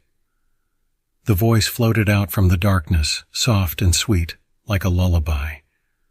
I glanced at Jake, but he was as pale as I felt, staring into the trees. The voice came again, closer this time. "Jake, over here." "It sounds like my sister," Jake murmured, his voice trembling. "That's impossible," I hissed. "She's back home." But the voice persisted, calling to him, coaxing, sounding so much like his sister that I saw Jake's resolve start to crumble. He stood up, taking a step toward the trees. "Jake, don't." I grabbed his arm, pulling him back. He looked at me, his eyes wide and scared. "I don't understand. How is this happening?" Suddenly, from the other side of the clearing, we heard my voice echo back to us. "Jake, don't." It was my voice, but cold, empty, like it came from a recording. I clutched Jake's arm, every fiber of my being screaming to run. The voices began to multiply, blending together in an unnatural symphony. Jake's sister, my mother, Jake's voice, all mixing and merging, calling out from every direction. It was like the forest was alive, breathing out memories and twisting them into something unholy. I could barely think over the sound of the voices, but I grabbed Jake, yanking him toward the trail. We stumbled through the trees, branches clawing at us like bony fingers trying to hold us back. The voices followed us, growing louder, closer, until it felt like they were inside my head. Finally, we burst out onto the main trail, gasping for air. The voices stopped, and the silence returned, heavier than before. We didn't speak as we hurried back to the car, every step feeling like a race against the unseen thing lurking in the woods. As we drove away, I glanced back at the dark outline of the trees. I could still hear the echo of those voices, whispering through the night, calling to me. We never spoke of it again, but I can't shake the feeling that the echo followed us home. Sometimes, late at night, I hear my own voice calling out from the shadows. I haven't told anyone, but I know what I heard. And I know it's still out there waiting for me to answer. I've always loved the outdoors, but I knew better than to go to Pine Creek Woods alone. The locals had all kinds of stories about the place. They said there was something out there, a creature that watched from the shadows, something that wasn't human. They called it the Watcher. My friend Emma and I didn't believe in the legends, of course. We'd grown up hearing about all sorts of creepy things, and it had never stopped us before. So, when she suggested we go on a camping trip to Pine Creek, I didn't hesitate. I threw my gear in the trunk and off we went, laughing at our own nerves and scoffing at the idea of a forest monster. The drive took most of the day, and by the time we reached the woods, the sun was starting to dip below the horizon. The forest was dense, the trees tall and close together, their twisted branches forming a canopy that blocked out the sky. We found a clearing a little ways off the main trail and set up our tent. As night fell, a strange stillness settled over the woods. It was too quiet, as if the forest was holding its breath, waiting for something. Emma and I sat by the fire, talking in hushed tones, but we kept glancing over our shoulders, unable to shake the feeling that we were being watched. Around midnight, I got up to fetch some water from the stream nearby. The moon was full, casting a pale light over everything. As I filled the jug, I heard a rustling behind me. I turned, expecting to see Emma, but there was no one there. Just the tall pines, their shadows stretching long and dark across the ground. Then, just as I was about to go back to the camp, I saw something. A figure standing among the trees watching me. It was tall, impossibly thin, with limbs that seemed too long for its body. Its skin was pale, almost gray, and it had no eyes, just dark, hollow sockets where its eyes should have been. My breath caught in my throat as it took a step forward, its movements jerky and unnatural, like a puppet on strings. I backed away, tripping over a root and falling hard on my back. When I scrambled to my feet, the figure was gone, vanished into the shadows. I ran back to the campsite, my heart pounding, and found Emma sitting by the fire looking pale and shaken. "I saw it too," she whispered before I could say anything. We sat by the fire, our backs to each other, scanning the woods in every direction, waiting for it to come back. I wanted to leave, but it was too dark to navigate the forest, and something told me that whatever it was out there, it wouldn't let us go so easily. Hours passed, and we finally managed to drift off, huddled close together for warmth. I don't know how long I slept, but I woke to the sound of Emma's voice calling my name. I opened my eyes and saw her standing at the edge of the clearing, looking out into the woods. "Emma?" I whispered, but she didn't respond. She just kept walking, slowly disappearing into the darkness. I scrambled to my feet and followed her, calling her name, but she didn't look back. Her movements were strange, stiff, like she was in a trance. The deeper we went, the darker it got, until I could barely see a foot in front of me. And then I heard it, a low, guttural sound like a growl coming from somewhere ahead. I stopped, my skin crawling as the sound grew louder, closer. I shone my flashlight into the darkness, and that's when I saw them. Not one, but a dozen figures standing just beyond the trees, their hollow eyes fixed on me. My heart raced as I scanned the faces. One of them was Emma. I stumbled back, the light flickering as I tried to make sense of what I was seeing. Emma's face was twisted, her eyes empty, her mouth stretched into a sickening grin. She raised a hand pointing directly at me. And then the figures started to move, closing in, their bodies shifting and contorting as they came closer. I ran, tripping over roots and branches, the flashlight swinging wildly in my hand. I could hear them behind me, their footsteps heavy and deliberate, like they had all the time in the world. I burst back into the clearing, threw myself into the tent and zipped it shut, knowing it wouldn't keep them out, but needing something, anything, between me and them. The footsteps stopped, and for a moment everything was silent. I held my breath, listening, waiting for them to tear through the tent, but there was nothing. Just the quiet of the woods, as if the figures had vanished. I lay there shaking until dawn finally broke, the pale light filtering through the trees. When I dared to peek outside, the clearing was empty. Emma was gone, her things scattered around the campsite as if she'd never been there. I searched for her until the sun was high in the sky, but there was no sign of her, no footprints, no clues, just the silence and the feeling that I was still being watched. I left Pine Creek that day, and I've never gone back. But sometimes, late at night, I hear her voice, calling my name, and I see her face, twisted and hollow, staring at me from the shadows. I know she's still out there, somewhere in those woods waiting, and I know that the Watcher has found a new face to wear. I don't know why I ever thought camping in the dense woods of Black Hollow was a good idea, but there I was, deep in the thick of it, with only my old tent and a dwindling campfire to keep me company. It was just supposed to be a peaceful weekend escape from the city, a chance to clear my mind and breathe in the wilderness. But now, every tree, every shadow seemed to watch me, like the forest had eyes that could see straight through me. The first night it was just the usual forest noises, branches creaking, leaves rustling, and the occasional animal scampering through the underbrush. But as the hours crept toward midnight, I heard something that made my skin crawl.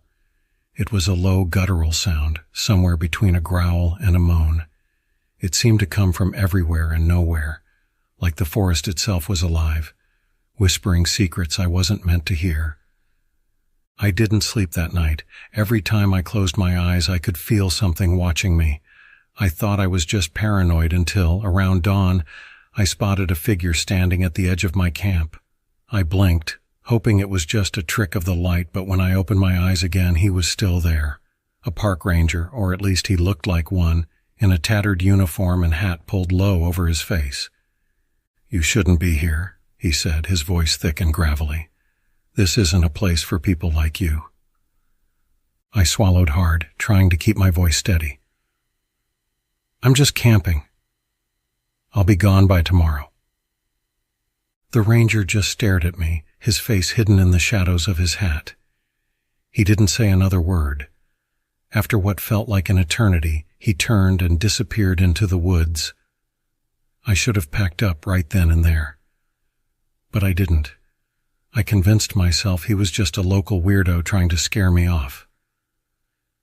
The next day I tried to hike up to the lake, hoping the fresh air and sunlight would ease my mind. But the deeper I went into the forest, the darker it seemed to get. The trees loomed taller, their branches twisting like skeletal fingers reaching for me. The silence was oppressive, and then there was that sound again, that same guttural moan echoing from somewhere beyond the trees. I tried to tell myself it was just the wind, but the wind doesn't whisper your name. By late afternoon, I started to feel like I was being followed. I kept catching glimpses of something moving between the trees just out of sight. I would turn, and there would be nothing, but the feeling wouldn't go away. I picked up my pace, almost running back to camp, feeling that if I looked back, I'd see something I could never unsee. When I finally made it back to my camp, everything was wrong. My tent was torn open, my belongings strewn across the ground. But the strangest thing was the footprints, deep, heavy prints that circled my campfire in a strange, looping pattern. They looked almost human, but too large, and with long, claw-like toes that dug deep into the earth. Night fell again, and the forest seemed to close in tighter, the trees leaning in as if they were listening. I built up the fire as high as it would go, hoping the light would keep whatever was out there at bay. But the flames cast long, flickering shadows that seemed to move on their own. Then, just as the fire began to die down, I saw him again, the park ranger, standing just beyond the edge of the light. "Didn't I tell you to leave?" His voice was a hiss, barely louder than a whisper, but it cut through the night like a knife. I couldn't see his face, but his eyes glinted, catching the firelight with a strange animalistic glow. "What do you want?" I shouted, gripping the knife I'd kept at my side since the night before. He took a step closer, his movements jerky, unnatural. "This place, it has rules. You broke them." His voice was changing, growing deeper, distorted. I watched in horror as his body began to shift, his limbs elongating, twisting into shapes that defied nature. A skinwalker. I stumbled back, trying to keep the fire between us, but it was no use.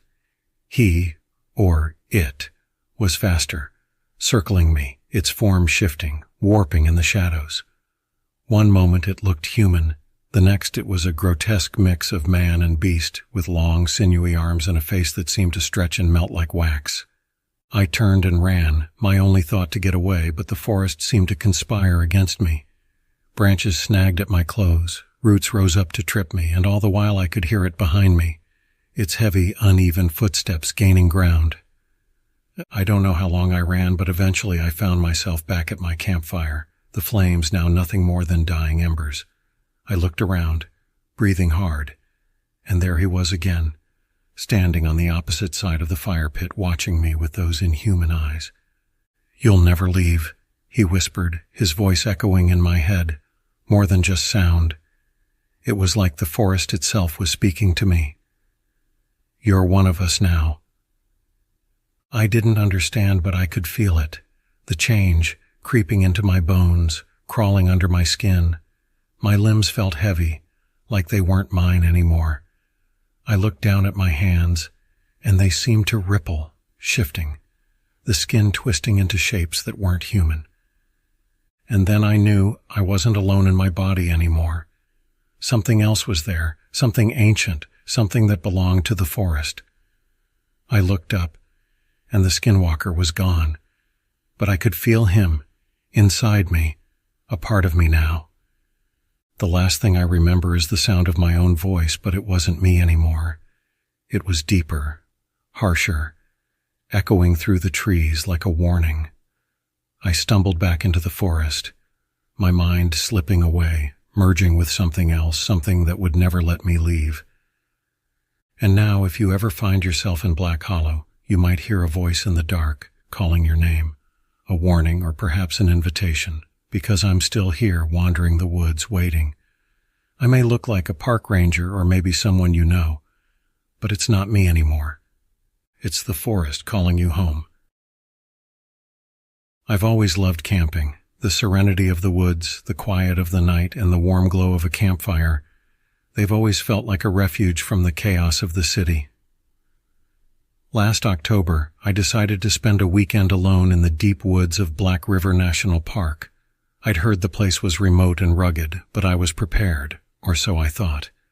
The drive-in was longer than I expected, and the road narrowed into a bumpy dirt path before disappearing entirely. I parked my truck and hiked the remaining mile into the heart of the forest, following a barely visible trail until I reached a secluded clearing. The sunlight barely pierced the thick canopy overhead, casting everything in a dim greenish hue. I set up camp, and as the evening descended, I lit a fire and sat back, savoring the solitude. Around midnight, just as I was getting ready to crawl into my tent, I heard the crackling of branches and the unmistakable sound of footsteps approaching. I tensed up, thinking maybe a wild animal had wandered close. Then, from the darkness beyond the firelight, a figure emerged, a park ranger. "Sorry if I startled you," he said, his voice gravelly and low. He wore an old-fashioned ranger uniform that looked like it hadn't been updated since the 70s. His eyes were shadowed beneath his wide-brimmed hat, and his face, though mostly obscured, had a strange paleness to it. "Didn't expect to see anyone out here," I replied, trying to sound casual. "You lost?" He shook his head. "No, just patrolling. I should warn you, though, these woods aren't safe after dark." A chill ran down my spine. I forced a smile. "Yeah, I know. I'm careful." The ranger stepped closer to the fire, and for the first time, I noticed his scent. It was an odd, earthy odor, like wet leaves mixed with something foul, almost metallic. He didn't sit down or make himself comfortable, just stood there staring at me with an unsettling intensity. "Careful doesn't matter much out here," he said. "There are things in these woods that don't belong to this world. Skinwalkers, they call them." I'd heard the legends, of course, stories of shapeshifters and creatures that could mimic voices, lure people into the trees and devour them, but I'd always brushed them off as just that, stories. The ranger, though, seemed deadly serious. I forced a laugh. "You trying to scare me, Ranger?" He didn't blink. "Stay close to your fire. And whatever you do, if you hear someone calling your name, don't follow." Before I could respond, he turned and melted back into the darkness, leaving me alone with a fading echo of his footsteps. I sat by the fire, listening to the forest, my heart pounding. The trees creaked and groaned, and every rustle seemed amplified, each sound a potential threat.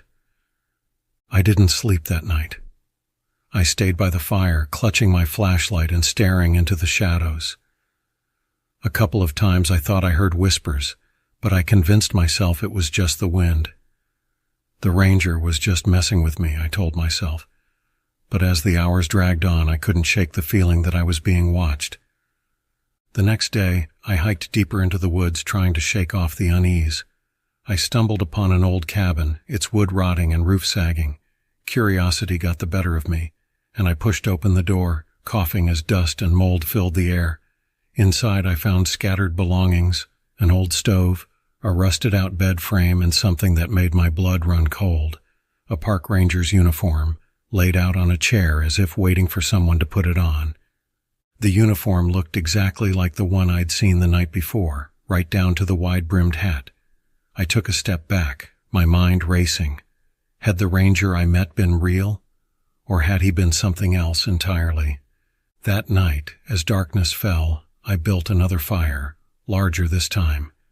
I kept the flashlight in my hand and tried to focus on the sounds of the forest, hoping to distinguish animal noises from something more sinister. Around midnight I heard it, a voice low and raspy calling my name from beyond the firelight. "John?" My blood froze. It was the same voice as the ranger's, but distorted, like it was echoing from somewhere deep underground. I clenched the flashlight and tried to remember his warning. If you hear someone calling your name, don't follow. I stayed put, my eyes darting from shadow to shadow, but the voice came again, louder this time. "John, come here, I need to show you something." I squeezed my eyes shut, trying to block it out. Then came the footsteps, soft at first, then louder, circling around me as if something was pacing just outside the fire's reach. I didn't dare look up, afraid of what I might see. Finally, the footsteps stopped and everything went silent. I opened my eyes, and there, on the edge of the light, was the ranger. But something was wrong. His features were twisted, and his skin seemed to ripple like something was crawling underneath it. His eyes glowed with an unnatural light, and his mouth curled into a twisted grin. "Didn't I warn you?" he rasped, his voice no longer human. I scrambled backward, but he didn't move. He just stood there watching as his body began to change, his arms elongating, his skin stretching until it split, revealing dark fur and claws beneath. Within seconds, the ranger was gone, and in his place stood a creature I can barely describe. A monstrous, hunched figure, with the face of a man but the body of a beast. I ran. I didn't look back. I didn't stop until I reached my truck and sped out of those woods, my heart racing, my mind reeling. I drove through the night, not daring to stop until I was miles away from Black River National Park. It wasn't until days later, after I'd managed to calm down, that I made a call to the park's office, hoping to report what I'd seen. The woman on the other end listened patiently, then paused before answering. "We haven't had rangers patrolling that part of the park for over 30 years, she said. "The last one, a guy named Ranger Hale, disappeared back in 1974. Some say he went mad, others that he fell victim to the forest itself, but he was never found." I hung up, chills running down my spine. Whatever I'd encountered in those woods, it hadn't been a man. And now, every time I hear the wind rustle through the trees or the faint call of my name in the distance, I wonder if it's out there, still waiting, still watching, wearing that old uniform like a mask, blending in with the shadows. Maybe one day it'll find another camper foolish enough to ignore the warnings, or maybe it's already found you. I'd heard the stories about Copper Ridge, a stretch of dense, twisted woods said to be haunted by an old curse. It wasn't the sort of place where people went camping, but that's exactly why I wanted to go. I'd always been fascinated by the supernatural, and this felt like the perfect chance to test my nerves. My friend Nate was less enthusiastic. "You know what they say about this place, right? It's cursed. People go missing out there," he said as we packed up the car. But I managed to convince him, armed with our tents, flashlights, and enough snacks to last a week. By late afternoon, we were deep in the woods, setting up camp near an old fire pit we stumbled upon. The remnants of charred wood and scattered rocks looked like they hadn't been used in years, which only added to the eerie atmosphere. The air was thick, carrying a damp, earthy smell, and the dense canopy blocked most of the sunlight, casting everything in shadow. As night fell, we sat around our campfire sharing ghost stories. The woods seemed to drink up the light, and beyond the glow of the fire, everything was pitch black. Nate started to relax, his earlier nerves melting away as he sipped his beer and laughed at the absurdity of the stories we'd heard. That was when we first heard it. It was faint at first, almost like a whisper carried by the wind, but as we fell silent, we heard it again, an echo of laughter, distant and muffled, like it was coming from far away. We exchanged glances, and Nate called out, "Hello, anyone there?" Silence. The laughter stopped, and we were left with nothing but the crackling of our fire. I shrugged it off as some odd echo from the woods, maybe just a trick of the wind, but a part of me couldn't shake the feeling that we weren't alone. About an hour later, I excused myself to go grab more wood from the pile we'd gathered earlier, a little ways off into the trees. As I walked away from the fire, I felt the darkness closing in around me, and the sounds of the forest grew louder, the crunch of leaves underfoot, the rustle of branches overhead. Suddenly, I heard footsteps behind me, soft and deliberate, matching my pace. I spun around, flashlight in hand, but there was nothing there, just trees and shadows. My heart pounded as I quickly gathered the wood and hurried back to the fire. When I got there, Nate was pale, his eyes fixed on something behind me. "Nate, what's wrong?" I asked, setting the wood down. He didn't answer, he just pointed. I turned, expecting to see someone, but there was only the darkness. "Nate, there's nothing there," I said, trying to calm him down. He shook his head, finally tearing his gaze away. I saw someone standing behind you. They were just staring, and then they vanished." We both tried to laugh it off, but I could see the fear in his eyes, mirroring my own. The laughter we'd heard earlier seemed a lot less innocent now. I tried to make small talk, anything to break the tension, but every little sound, the snap of a twig, the hoot of an owl, set me on edge. That's when we heard the voice. It was soft, almost too faint to make out, but unmistakable. It was my voice. Nate, come here." I stared at him, my heart racing. I hadn't said anything. "Nate, I swear that wasn't me." But before he could respond, we heard it again. "Nate, come here." It was coming from the darkness beyond the fire, in the same direction I'd heard the footsteps earlier. I wanted to run, but my legs felt like they were glued to the ground. "Stop messing around, man," Nate whispered, his voice barely more than a tremor. "I'm not," I replied, my voice shaking. "Let's just pack up and go." But as we stood ready to douse the fire and leave, we heard a new sound, a branch snapping, then another, getting closer, moving fast.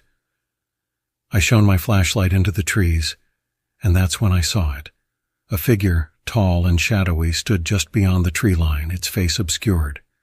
As I moved the light, the figure shifted, and I caught a glimpse of its eyes, empty, black pits that seemed to swallow the light whole. The figure took a step forward, and the whispering started again.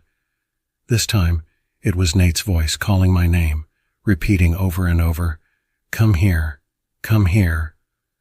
I grabbed Nate's arm and pulled him back towards the car, not daring to look back. We ran, stumbling over roots and rocks, the voices following us, growing louder, until we finally burst out onto the dirt road where our car was parked. Without a word, we jumped in, and I floored it, speeding away from Copper Ridge as fast as I could. We drove in silence for miles before Nate finally spoke. "Did you hear that? It was us. It sounded exactly like us." I nodded, too shaken to say anything. All I could think about was that voice, the way it mimicked us, called to us, luring us deeper into the woods. When we reached the safety of our town, we swore never to speak of it again, chalking it up to our overactive imaginations. But sometimes late at night, I hear echoes in my head, our voices calling, laughing, whispering, just like in those woods. And I wonder if a part of us is still there, trapped in the darkness, calling out to anyone who dares to listen. I'll never forget the summer I worked as a seasonal ranger at the Black Creek National Forest. It was a vast, remote stretch of land, almost untouched by human hands, thick with towering trees and shrouded in mist. The old rangers warned me about certain areas, places where they said the forest felt wrong, but I didn't buy into their superstitions. I was just excited to spend the summer outdoors, away from everything. My post was in a secluded section of the forest, miles from the main station. I had a small cabin where I'd stay for days at a time, monitoring trails and guiding the occasional hiker who wandered too far off the beaten path. It was peaceful at first, but as the weeks wore on, I began to notice strange things happening around me. Odd sounds in the night, shadows that didn't seem to belong, and most unsettling of all, a sense that I was being watched. One evening, after a long day patrolling, I was sitting on the porch of the cabin when I heard it. A faint rustling in the trees, followed by a low guttural growl. I'd seen bears, even heard the occasional cougar, but this was different. The sound was deeper, more menacing, as if it were coming from something that didn't belong here. I stood up, shone my flashlight into the woods, but there was nothing there. Just darkness, and that feeling of being watched. I tried to brush it off as nerves, but it kept happening. Every night the sounds grew louder, closer, until it felt like whatever was out there was just a few feet from my door. One night, I heard footsteps around the cabin, slow, deliberate, like someone or something was circling, testing me. I stayed up all night, clutching my rifle, praying for daylight. When morning finally came, I went outside, and my blood ran cold. There were tracks in the dirt around the cabin, huge clawed prints that didn't match anything I'd ever seen. They looked almost like wolf tracks, but far too big, with claws that dug deep into the earth. I radioed it in, and the head ranger told me to stay alert, that it was probably just a large predator passing through, but something in his voice told me he knew more than he was letting on. The next night, I heard it again. This time it was different, closer, more insistent. And then, just as suddenly, it stopped. The silence was thick, heavy, as if the entire forest was holding its breath. I stood by the window, peering out, and then I saw it. A figure, tall and hunched, standing just at the edge of the trees. Its eyes were glowing, reflecting back the beam of my flashlight, and they were filled with a predatory intelligence. It had the body of a man but was covered in fur, with elongated limbs and a face that was somewhere between a wolf and something else entirely. It looked at me, and I felt a chill that went straight to my core. I grabbed my rifle, and before I knew it, I was outside, aiming at the creature. But just as I raised the gun, it disappeared, melting into the shadows as if it had never been there. I stood there, heart racing, trying to convince myself it was a trick of the light, a shadow cast by the trees. But deep down, I knew it was real. The next day I hiked to a nearby ranger station, desperate to find answers. The rangers there listened quietly, exchanging uneasy glances. Finally, one of the older rangers, a grizzled man named Hank, took me aside. He told me about the legend of the skinwalker, a creature that could shift between human and animal form, that was drawn to places where people were alone, isolated. He said the Black Creek Forest had been home to strange sightings for centuries, that locals knew better than to go too deep into the woods. I wanted to leave, to pack up and get out, but I needed the job, so I stayed. I tried to convince myself it was just a story, a local legend meant to scare newcomers. But the sightings didn't stop. Every night I saw it, lurking just beyond the light, watching me with those eyes that seemed to pierce right through me. I started sleeping with the rifle by my side, but it never made me feel safer. One night I woke to find the door to the cabin wide open. My heart pounded as I reached for my flashlight, scanning the room. Everything was as I'd left it, except for one thing. On the floor, right by the door, was a scrap of cloth. I picked it up and realized, with growing horror, that it was from my own uniform. It was like the creature was taunting me, letting me know that it could get in whenever it wanted, that no door or weapon would keep it out. The next morning I radioed in and told them I was done. I packed my things, loaded up, and left without looking back. As I drove away, I saw a figure standing in the rearview mirror at the edge of the trees, watching me go. I never went back to Black Creek. I've tried to forget, tried to move on, but sometimes, late at night, I can still hear it. The low growl, the heavy footsteps, and those glowing eyes watching from the darkness. They say the forest is a place of peace, of beauty, but I know the truth now. Some places were never meant to be explored. Some things never meant to be seen. And there are creatures out there, ancient and hungry, that will never let you leave once they've set their sights on you. I remember the trip like it was yesterday, a weekend escape from the noise into the quiet, untouched woods of Black Ridge National Forest. I was always drawn to the wilderness, that ancient, primal feeling of being somewhere truly wild. So, when my friend Mike suggested a camping trip, I jumped at the chance.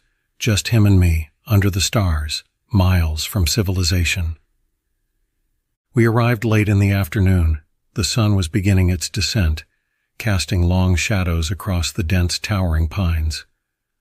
As we trekked deeper into the forest, I felt that familiar chill. Nature's way of reminding you that out here, you're not in control. It wasn't long before we met the park ranger. He was tall and lanky, with a face that seemed like it hadn't smiled in years. His uniform looked a bit too tight, almost as if it wasn't his. But it was his eyes that unsettled me the most. Dark, almost hollow, like he'd seen too much of something out here. "Y'all camping out here tonight?" His voice was rough, a little too eager. "Yeah, that's the plan," Mike replied casually. I tried to keep my face neutral, but something about this ranger set me on edge. "You be careful then," he said, his eyes boring into mine. "There are things out here that don't like visitors."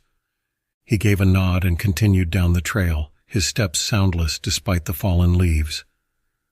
Mike shrugged it off, but I couldn't shake the feeling that there was something wrong with that man. We found a spot by a small clearing and set up camp. As the night crept in, the forest around us seemed to grow thicker, the trees closing in like silent, watchful sentinels. The only sounds were the occasional rustle of leaves and the distant hoot of an owl. Around the fire, Mike and I swapped stories, trying to spook each other like we did back in college.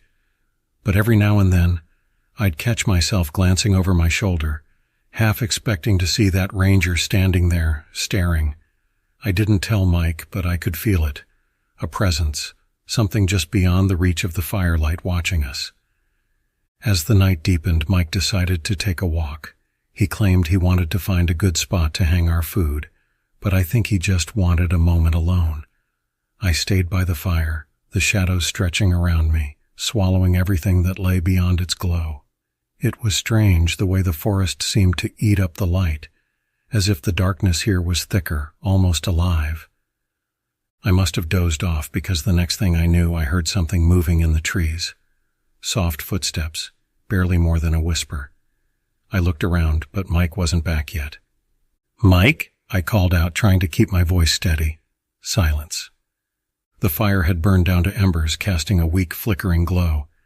I grabbed my flashlight and scanned the woods, the beam cutting through the darkness in thin, fragile lines. And then I saw him, standing just at the edge of the light. "Mike?" I breathed a sigh of relief, but he didn't respond. He was standing unnaturally still, his head tilted slightly as if he was listening for something. His eyes were wrong, empty, almost black, like the ranger's. "Hey, you okay?" I took a step toward him, but he didn't move. His head snapped to the side, and he let out this low, guttural growl, a sound that shouldn't have come from any human throat. I froze, my heart hammering in my chest. Then he turned and walked into the darkness, his movements jerky, unnatural. I wanted to chase after him, but my legs wouldn't move. Something inside me knew. Whatever that thing was, it wasn't Mike. A twig snapped behind me and I whipped around, the flashlight shaking in my hand. Standing there, half hidden by the shadows, was the ranger. His face was twisted, a grotesque smile stretched too wide, and his eyes, they were black as coal. "You shouldn't have come here," he whispered, his voice now low and distorted. "They don't like it when you're on their land." I stumbled backward, tripping over my own feet as he took a step forward. But then, in a flash, he was gone. I scrambled to my feet, grabbing whatever I could from the campsite, and bolted into the trees. My only thought was to get out, to run and never look back. I didn't stop until I reached the main trail. The forest was silent again, the oppressive weight of it lifting just enough for me to breathe. I stood there, gasping for air, trying to convince myself it was over. But then I heard it, a faint, familiar voice calling my name. I turned, and there he was, Mike, standing on the trail, looking normal, concerned. "Hey man, what's wrong? I was looking for you." I wanted to believe it was really him, but something in his eyes told me otherwise. They weren't quite right. Still too dark, too empty. He smiled, a slow, twisted grin, and in that moment, I knew. I ran. I left the forest, abandoning my gear, and didn't stop until I reached my car. It's been weeks, and every night I still see them. Mike's face, the ranger's twisted grin, those black, soulless eyes. I filed a missing persons report, but no one's found a trace of him. The official word is that he got lost, maybe taken by a bear. But I know the truth. Sometimes when I'm alone at night, I can still hear that voice, calling my name, beckoning me back to those woods, and in those moments I wonder if it's really Mike, or if it's something else, something wearing his skin, waiting for me to return. I won't go back, not ever. But I can't shake the feeling that one day they'll come for me. And when they do, I know I won't recognize them, until it's too late. I went camping a few weeks back, deep in the Appalachians. I'd heard rumors of strange things in these woods, stories about creatures that didn't belong here. But I was raised not to believe in that stuff, so I didn't give it much thought.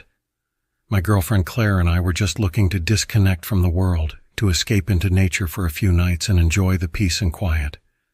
Little did we know that this trip would turn into the most horrifying experience of our lives. We arrived at the trailhead around noon, and after a long hike, we finally found the perfect spot to set up camp. It was isolated, miles away from the nearest trail, and blanketed by towering trees. Their gnarled roots twisted out of the ground like the fingers of something buried beneath. The air was thick with the scent of pine, and the only sounds were the rustling leaves and the distant call of birds. We pitched our tent, gathered firewood, and settled in as the sun dipped below the horizon. That first night was uneventful. We cooked over the fire, stargazed, and shared stories. It was exactly what we'd hoped for, but as we lay in our tent, the silence outside began to feel oppressive. I kept hearing these faint scratching noises, like something was moving just outside the tent. I chalked it up to raccoons or maybe a fox, but it still made the hairs on the back of my neck stand on end. Eventually, I managed to fall asleep. The next day, we explored the area. We found a small creek nearby and decided to follow it upstream. Claire wandered ahead while I took pictures capturing the beauty of the forest. I stopped to get a shot of a fallen tree, its roots exposed like the ribs of some ancient beast when I heard her call out. Her voice was strained, almost panicked. I ran toward her voice and found her standing by a clearing, staring at something in the underbrush. There were these strange, twisted symbols carved into the trees, spirals, eyes, and figures that looked almost human but not quite right. They were crude, yet each one seemed intentional, like a warning. Claire wanted to go back to camp, but I couldn't shake the feeling that we were being watched. The forest, once so peaceful, now felt hostile, as if it resented our presence. We made our way back in silence, and I couldn't shake the feeling that something was following us, lurking just out of sight. Shadows seemed to flicker at the edge of my vision, but every time I looked, there was nothing there. When we got back to the campsite, I was exhausted, but Claire was worse. She was trembling, barely speaking. I tried to comfort her, but I couldn't shake the dread that had settled into my bones. That night, we heard something outside the tent. It started as a low growl, then turned into a guttural snarl that seemed to circle around us, close but not too close. We clutched each other, hardly daring to breathe. Then there was a scratching sound like claws against fabric right against the tent wall. I grabbed the flashlight and shone it out, but I couldn't see anything, just shadows, endless shadows that seemed to dance around us. Suddenly, there was a flash of movement, something big and fast. I only caught a glimpse, a pair of glowing eyes, tall, hunched figure, covered in matted fur. My mind raced, trying to rationalize what I'd seen. Was it a bear? A wolf? But those eyes, they were too intelligent, too aware. Whatever it wasn't a normal animal. The thing snarled again, and we heard it crash away through the underbrush, leaving an unsettling silence in its wake. We didn't sleep that night. We just sat there, listening, waiting. As soon as the sun rose, we packed up and started the trek back, but the forest felt different, like it was watching us, waiting for us to leave. On the hike back, we got turned around somehow. I checked the map, but nothing made sense. Paths we'd walked the day before seemed to lead to places we hadn't seen before, as if the forest was rearranging itself, trapping us in some twisted labyrinth. We started to panic, and that's when we heard it, a low, mournful howl that echoed through the trees, followed by the sound of something crashing through the brush toward us. We ran, branches whipped against our faces, and roots seemed to reach up, tripping us, slowing us down. I could hear something behind us, getting closer. My legs burned, but fear drove me forward. Eventually, we burst out into a clearing. There was a cabin there, decrepit and overgrown, as if it had been abandoned for years. Desperate, we ducked inside, slamming the door behind us. It was dark, and the air was thick with the stench of rot. I fumbled for my flashlight and shone it around. The walls were covered in those same symbols we'd seen before, only these were fresher, like they'd been carved just recently. And there were bones scattered everywhere. Small ones, large ones, some that looked disturbingly human. Claire backed into a corner, staring at something on the far wall. I turned the flashlight, and there it was, a crude painting of a creature tall and hunched, with glowing eyes and a mouthful of jagged teeth. Beneath it, scrawled in blood-red paint, were the words, "It sees you." Before we could react, we heard the door creak open behind us. I turned, and there, silhouetted in the doorway, was the thing from the woods. It was taller than I remembered, with those same glowing eyes. It stepped inside, and I realized with a sickening dread that it was smiling, as if it recognized us, as if it had been waiting for us all along. The last thing I remember is its eyes, burning into me as it moved closer, the room closing in, and the feeling of claws digging into my shoulders. I woke up back at the trailhead, disoriented and alone. There was no sign of Claire, no sign of our camp, just the forest stretching out around me like a trap. I stumbled to my car, drove straight home, and never looked back. But sometimes, late at night, I still hear it, a low, guttural growl, echoing through the trees outside my window. I haven't seen Claire since that day. Part of me hopes she made it out, but deep down, I know the truth. The forest took her, and one day, it's going to come back for me too. When I first agreed to go on the camping trip, I never imagined it would end up the way it did. My two best friends, Alex and Mike, had convinced me to join them on a trip to Yellowstone.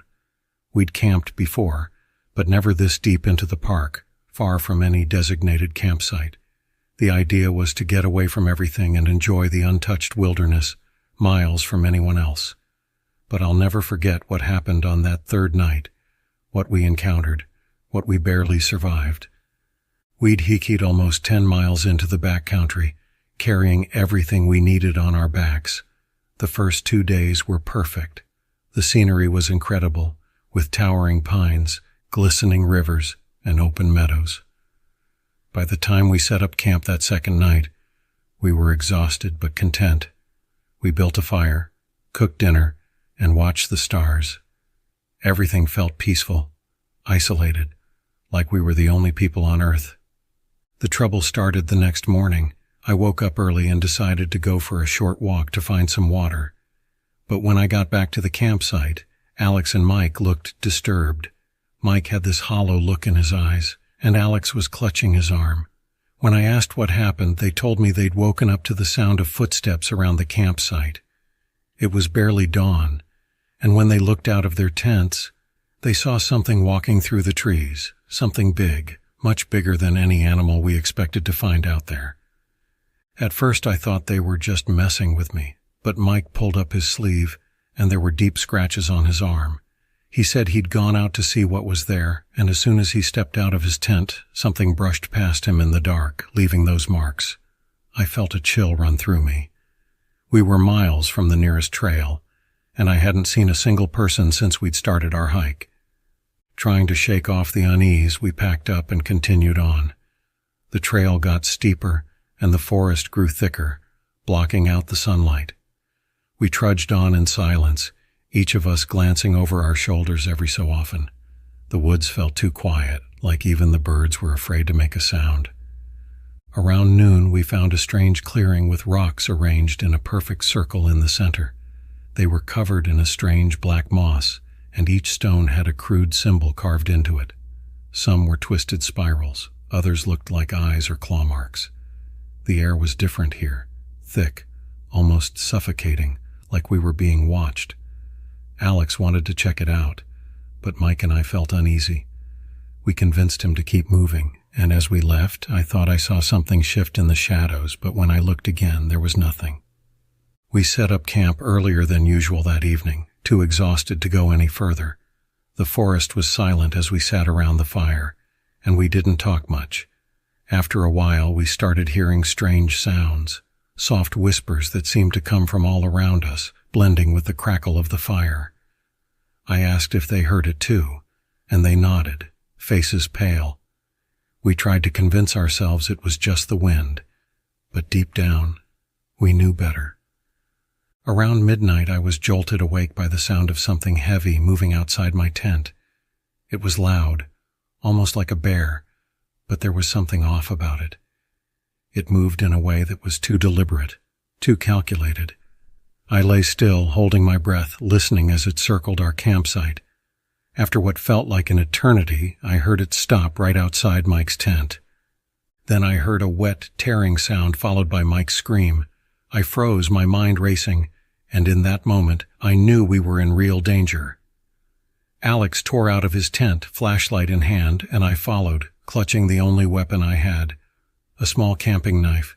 The beam of Alex's flashlight caught something huge, crouched over Mike's tent. It had the body of a man, but twisted, wrong, with long limbs covered in matted fur and a head that looked like a wolf's but not quite.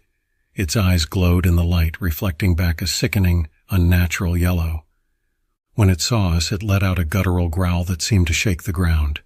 Alex dropped the flashlight and we bolted, running blindly into the woods. I didn't look back, didn't care where I was going. Just ran until I couldn't hear anything but my own heartbeat. Finally, we stopped, gasping for breath, and realized we were completely lost. We didn't sleep. We just sat there in the dark, clutching our knives and waiting, listening to every rustle, every creak of the trees.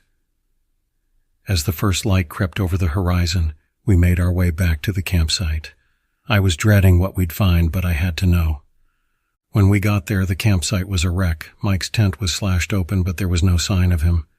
No blood, no tracks, nothing. It was like he'd been swallowed up by the forest itself. We searched for hours, calling his name, but he was gone. There were no tracks, no clues, just that oppressive silence. Eventually, we gave up and started back toward the trailhead, our minds numb with fear and exhaustion. We moved as fast as we could, not stopping until we reached the safety of the car. We reported Mike missing to the rangers, but they never found him. They searched for days, but there was no trace of him, no sign of any creature like the one we saw. I've tried to tell myself it wasn't real, that my mind was playing tricks on me, but every time I close my eyes, I see those glowing eyes, that twisted inhuman face, and I know it's still out there, somewhere in those woods. I haven't been camping since. Sometimes I'll catch myself looking into the trees, half expecting to see something watching me, waiting. I can still hear the sound of those whispers in the wind, like they're calling me back, like they're promising that they'll finish what they started. And I know, deep down, that they're not done with me yet. I've always been drawn to the woods. The solitude, the towering trees, the moss-covered earth, they all held a strange, almost magnetic allure for me. So when I landed a job as a park ranger in one of the most remote stretches of forest in the state, I jumped at the chance. They warned me it wasn't for everyone. Strange things had happened in these woods, they said. People would hear things, see things that didn't make sense, but I shrugged it off. I've always liked the quiet, and I wasn't one to believe in ghost stories. It was my third night on the job when I first heard the sounds. I was doing my rounds, weaving my way through the dense trees. My flashlight's beam cut through the darkness, illuminating glimpses of gnarled roots and skeletal branches. The forest felt different that night, thicker somehow, as if the darkness was pressing in, breathing with its own life. It was then I heard a distant, low howl. It didn't sound like any animal I'd ever heard before. It was deep and resonant, a mournful wail that seemed to echo from every direction. I stopped, listening, straining to hear past the eerie silence that followed. My radio crackled, startling me. I thought it might be my supervisor checking in, but all I heard was static, punctuated by garbled, unintelligible words. I couldn't make them out, but I felt a chill creep up my spine. Something wasn't right. I decided to cut my patrol short and head back to the ranger station. On the way, I felt as though I was being watched. The feeling was subtle at first, a prickling sensation on the back of my neck, the hairs rising ever so slightly. But soon it grew stronger, impossible to ignore. I turned, swinging my flashlight around, scanning the trees. There was nothing there, just shadows. But I couldn't shake the feeling. I picked up my pace, trying to ignore the oppressive silence that seemed to swallow my footsteps. The howl came again, closer this time, and then another sound, a guttural growl, low and menacing. My heart pounded as I scanned the darkness, straining to see. I knew the woods had wolves, but this was different. It sounded wrong, like a distorted imitation of an animal, something that wasn't meant to be there. I took a deep breath and continued on, forcing myself to keep moving. Just as the lights of the ranger station came into view, I caught a glimpse of something in the corner of my eye. A shadow, tall and thin, slipping between the trees. I whipped my flashlight toward it, but it was gone. I ran the rest of the way, slamming the door behind me, breathing heavily as I leaned against it. My heart thundered in my chest and my hands were shaking. The next day I chalked it up to my imagination, fueled by isolation and the eerie stories I'd heard from the locals. Still, I couldn't shake the memory of that shadow, the strange noises and the oppressive feeling of being watched. I convinced myself it was just a deer or some other animal and set out for my patrol once more. But that night, things only got stranger. I had barely set foot into the woods when I saw the footprints. They were massive, larger than any animal that should be roaming these parts. They resembled a dog's tracks, but the shape was distorted, elongated, as if something had pressed its weight into the ground and twisted. The sight of them filled me with a creeping dread, but I pressed on, determined not to let my imagination get the better of me. As I ventured deeper, the forest grew darker, the trees seeming to close in around me. The air was thick, heavy with a stench that I couldn't quite place. Rotting meat mixed with something metallic. I covered my nose, pushing forward, my flashlight flickering as if it too was scared of the dark. Then I heard it, a soft, shuffling sound like something large moving through the underbrush. My heart skipped a beat. I swung my flashlight in the direction of the noise, but saw nothing. The trees loomed around me, their branches twisted and gnarled, casting shadows that seemed to writhe and crawl. I took a step back, trying to get my bearings. But the forest had changed. The path I had followed was gone, replaced by dense thickets and unfamiliar terrain. Panic started to set in as I realized I was lost. The sounds grew closer, more distinct, a snapping of twigs, a guttural breathing that sent chills down my spine. I turned, trying to find my way back, but every direction looked the same. The trees seemed to shift, their branches reaching out as if to grab me, to pull me deeper into the darkness. And then I saw it. Standing just beyond the edge of my flashlight's beam was a creature unlike anything I had ever seen. It was tall, towering over me, with elongated limbs and a gaunt, skeletal frame. Its skin was pale and stretched tight over its bones, and its eyes glowed with an unnatural light, reflecting back at me with a predatory gleam. It looked like a twisted, nightmarish version of a man, but there was something undeniably animalistic about it, as if it had been pieced together from parts that didn't quite fit. I stumbled back, my heart pounding, my mind racing as I tried to make sense of what I was seeing. The creature let out a low growl, its mouth opening to reveal rows of jagged, needle-like teeth. I turned and ran, crashing through the underbrush, branches tearing at my clothes as I fled. I didn't look back. I couldn't.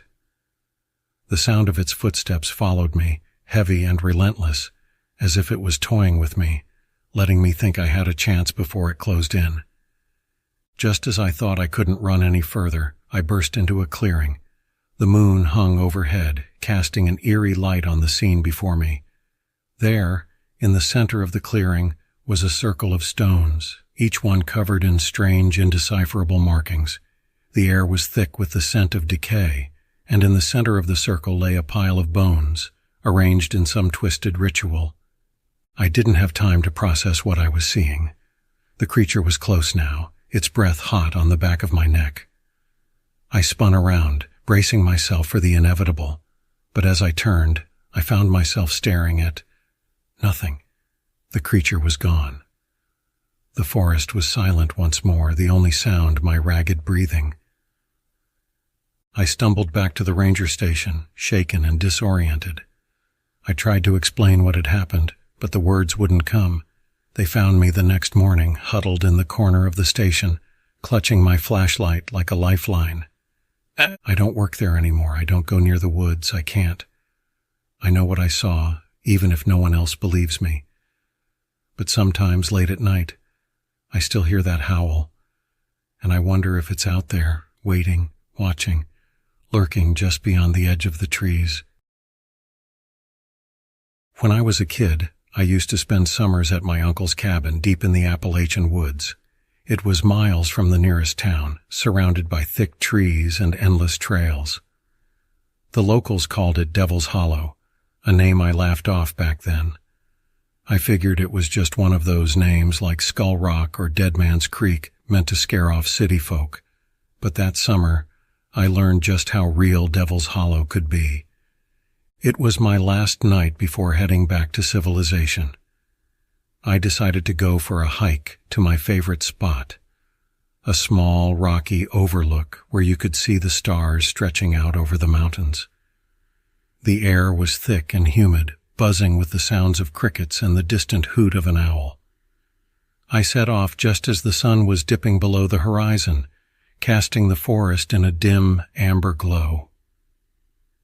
As I walked, the usual forest sounds began to fade, replaced by an uneasy quiet that wrapped itself around me like a shroud. I shrugged it off, telling myself it was just the approaching night, but there was something unsettling in the silence. The trees felt closer than usual, their twisted branches clawing at the sky, and the underbrush was thick and unyielding, as if the forest itself was trying to keep me out. I finally reached the overlook, but the view wasn't the same. The trees seemed to close in around the edge, obscuring the stars and trapping the last light of the day. I couldn't shake the feeling that I wasn't alone.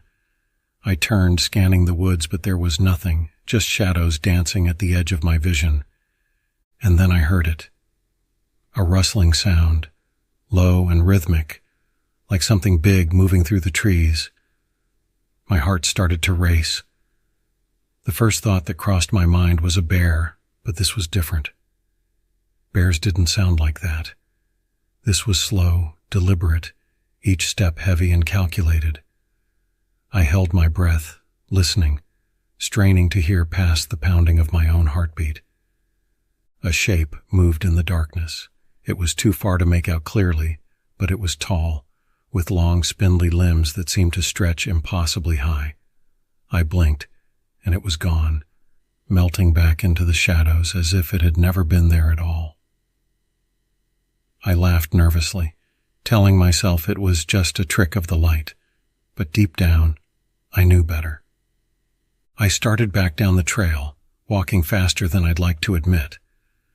The night was closing in fast, and with it came a deep, bone-chilling cold that didn't belong in the middle of summer. I could see my breath misting in the air, hanging like a ghostly fog that clung to the trees. The forest was silent now, unnaturally so, as if every living thing had gone still, waiting for something. That's when I heard the voice. At first it was faint, barely more than a whisper carried on the wind, but it grew louder, stronger, until it was echoing around me, bouncing off the trees in a way that made it impossible to tell where it was coming from. It was a woman's voice, soft and pleading, calling my name in a way that made my skin crawl. I knew it couldn't be real. I was alone out here. No one knew I'd gone for a hike. But the voice kept calling, insistent, desperate, drawing me deeper into the woods. I turned in circles, trying to find the source, but there was nothing there, just the trees, looming like silent sentinels, watching me with eyes I couldn't see. I tried to tell myself to keep moving, to get back to the cabin, but my feet felt rooted to the ground. The voice came again, closer this time, dripping with a sweetness that felt wrong, like honey laced with poison. And then I saw her. She stood just off the trail, half hidden by the shadows, but I could see enough to know she wasn't right. Her limbs were too long, bending at odd angles, and her skin was pale and stretched tight over her bones, almost translucent in the moonlight. Her face was wrong too, distorted, with eyes that were too big, too dark, and a mouth that stretched into a too wide smile. She tilted her head, staring at me with an expression that was almost curious, like she was studying me, waiting to see what I would do. I stumbled back, my heart racing, my breath coming in short, ragged gasps. I turned and ran, crashing through the underbrush, not caring where I was going as long as it was away from her. The forest seemed to close in around me, the branches reaching out like skeletal fingers, snagging my clothes and scratching at my skin. I could hear her behind me, that horrible, unnatural voice calling my name, over and over, each time closer than the last. Somehow I made it back to the cabin, slamming the door shut and locking it behind me. I pressed my back against the door, gasping for breath, listening for any sign that she'd followed me. But there was nothing. Just silence. I stayed up the rest of the night, clutching a flashlight and watching the windows, waiting for the first light of dawn. When the sun finally rose, I packed my things and left, not even stopping to say goodbye to my uncle. I never told him what happened, and I never went back to Devil's Hollow. Sometimes, late at night, I'll hear a voice calling my name, soft and sweet, like the whisper of the wind through the trees. I tell myself it's just my imagination, just a memory lingering in the back of my mind. But deep down, I know better. The woods remember, and they're always waiting. I've always loved camping. The serenity of the woods, the quiet of the night, and the warm glow of a campfire. They've always felt like a refuge from the chaos of the city. Last October, I decided to spend a weekend alone in the deep woods of Black River National Park. I'd heard the place was remote and rugged, but I was prepared, or so I thought. The drive-in was longer than I expected, and the road narrowed into a bumpy dirt path before disappearing entirely. I parked my truck and hiked the remaining mile into the heart of the forest, following a barely visible trail until I reached a secluded clearing. The sunlight barely pierced the thick canopy overhead, casting everything in a dim greenish hue. I set up camp, and as the evening descended, I lit a fire and sat back, savoring the solitude. Around midnight, just as I was getting ready to crawl into my tent, I heard the crackling of branches and the unmistakable sound of footsteps approaching. I tensed up, thinking maybe a wild animal had wandered close. Then, from the darkness beyond the firelight, a figure emerged, a park ranger. "Sorry if I startled you," he said, his voice gravelly and low. He wore an old-fashioned ranger uniform that looked like it hadn't been updated since the 70s. His eyes were shadowed beneath his wide-brimmed hat, and his face, though mostly obscured, had a strange paleness to it. "Didn't expect to see anyone out here," I replied, trying to sound casual. "You lost?" He shook his head. "No, just patrolling. I should warn you, though, these woods aren't safe after dark." A chill ran down my spine. I forced a smile. "Yeah, I know. I'm careful." The ranger stepped closer to the fire, and for the first time, I noticed his scent. It was an odd, earthy odor, like wet leaves mixed with something foul, almost metallic. He didn't sit down or make himself comfortable, just stood there staring at me with an unsettling intensity. "Careful doesn't matter much out here," he said. "There are things in these woods that don't belong to this world. Skinwalkers, they call them." I'd heard the legends, of course, stories of shapeshifters and creatures that could mimic voices, lure people into the trees and devour them, but I'd always brushed them off as just that, stories. The ranger, though, seemed deadly serious. I forced a laugh. "You trying to scare me, Ranger?" He didn't blink. "Stay close to your fire. And whatever you do, if you hear someone calling your name, don't follow." Before I could respond, he turned and melted back into the darkness, leaving me alone with a fading echo of his footsteps. I sat by the fire, listening to the forest, my heart pounding.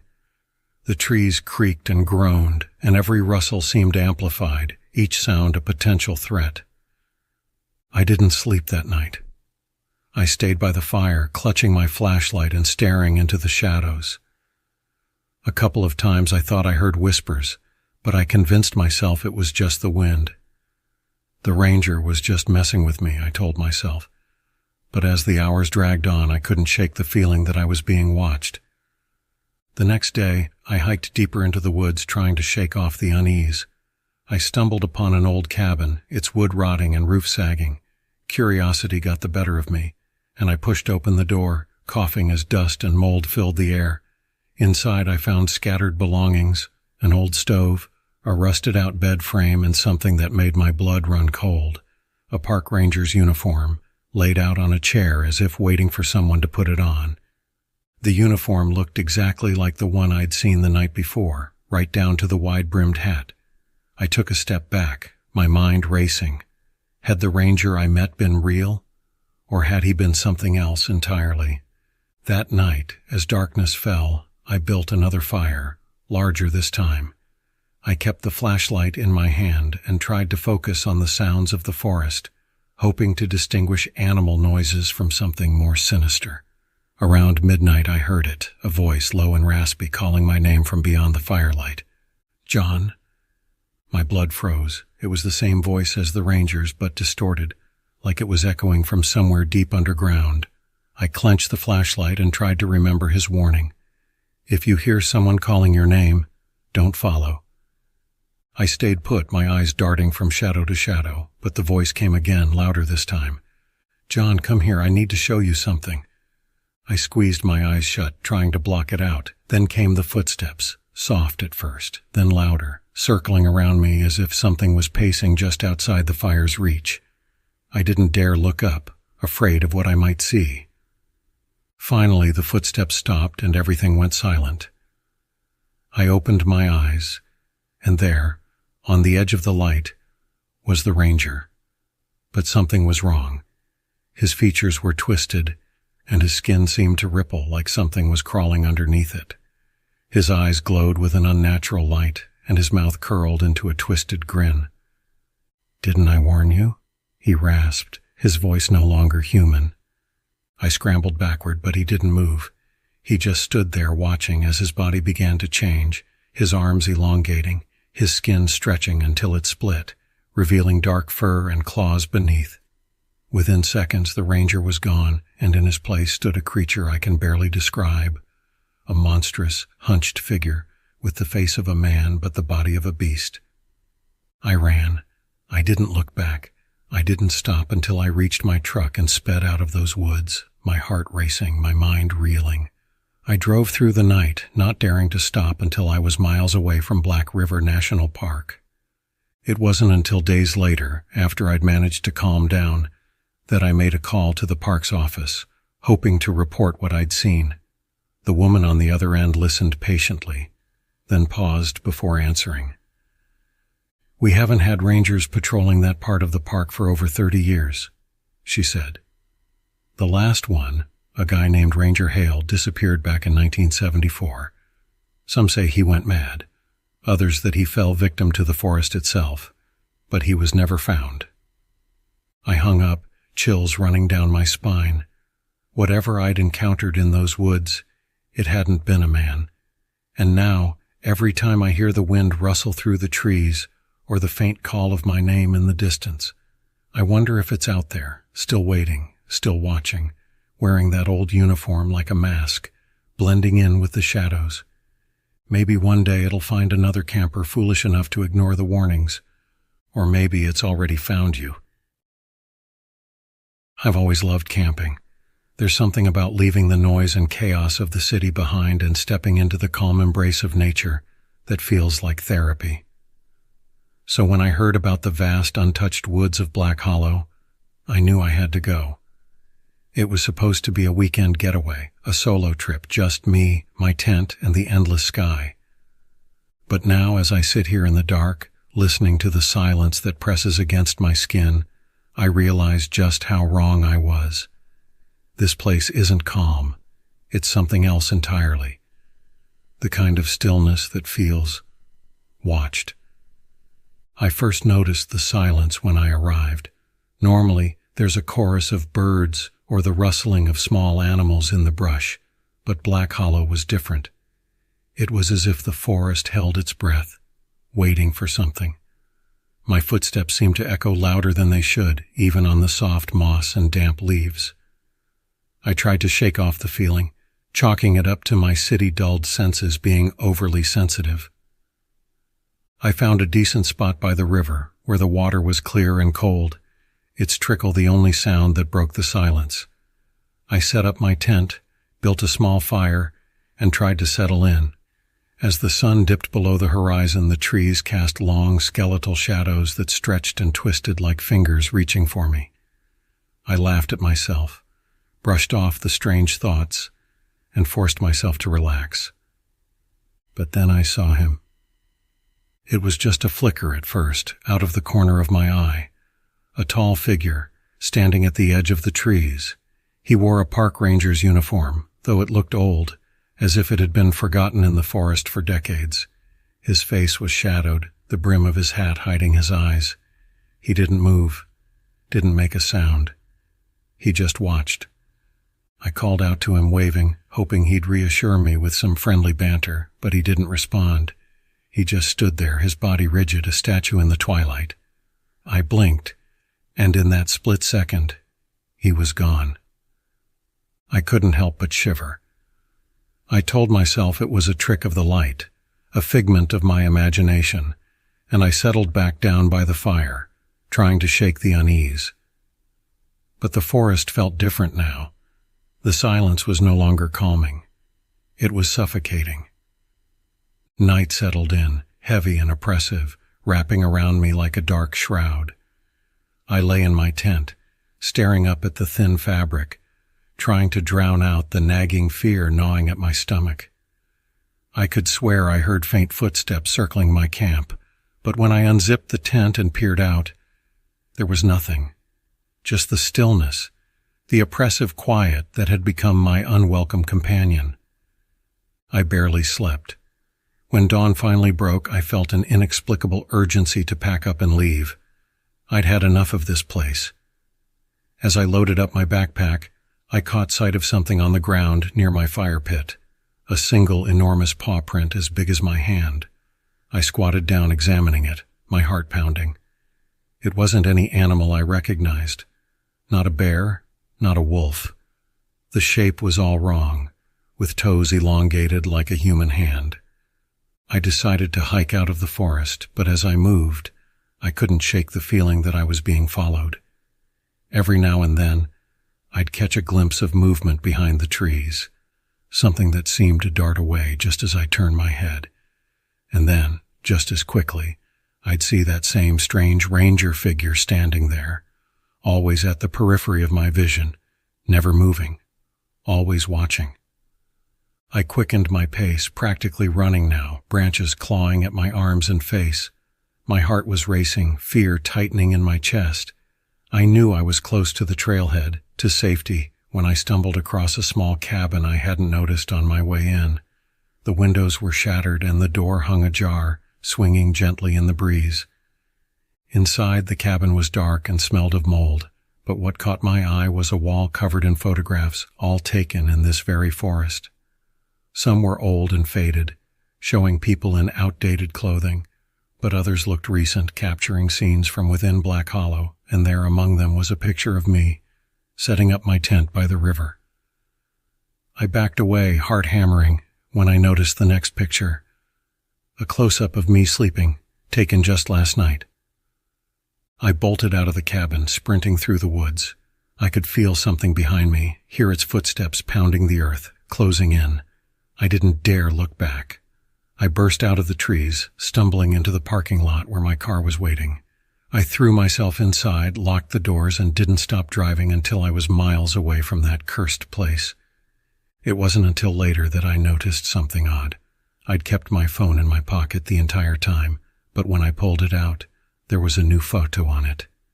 It was me, standing at the edge of the forest, staring back at my own retreating figure. I was smiling, but my eyes were empty, cold, and dead. The ranger. I never found out who or what he was. And the thing in the woods? I don't know if it was real, or if Black Hollow just plays tricks on your mind, twisting your own fear into something monstrous. But as I look at that photo, I can't help but wonder, was that really me who made it out of the forest? Or did something else take my place? I don't usually get scared. I've been camping all my life, heard all the creepy stories, and dismissed them as the products of overactive imaginations. But after last weekend, I'm not so sure anymore. There are things in the woods, things that watch, things that shouldn't be there. And now, I know better than to doubt those stories. It was supposed to be a casual hike, just a day trip in the wilderness of Redwood Valley. The ranger station had warned me that some of the trails weren't well marked, but I had my map, compass, and plenty of supplies. I felt confident. I'd done this sort of thing countless times. The forest was dense, the trees impossibly tall and old, with thick moss covering every inch of bark. The air was damp and heavy, and the smell of wet earth was everywhere. As I walked, I noticed how quiet it was. There were no birds singing, no rustling in the underbrush, just an eerie silence that seemed to deepen the farther I went. A few hours into the hike, I realized I was lost. The trail had vanished, swallowed by the forest floor, and the landmarks on my map didn't match what I was seeing. I tried to backtrack, but the trees all looked the same, their towering trunks blending together in an endless maze. I took out my compass, but the needle spun erratically, as if it were broken. I told myself not to panic, to stay calm and keep moving, but the unease was starting to creep in.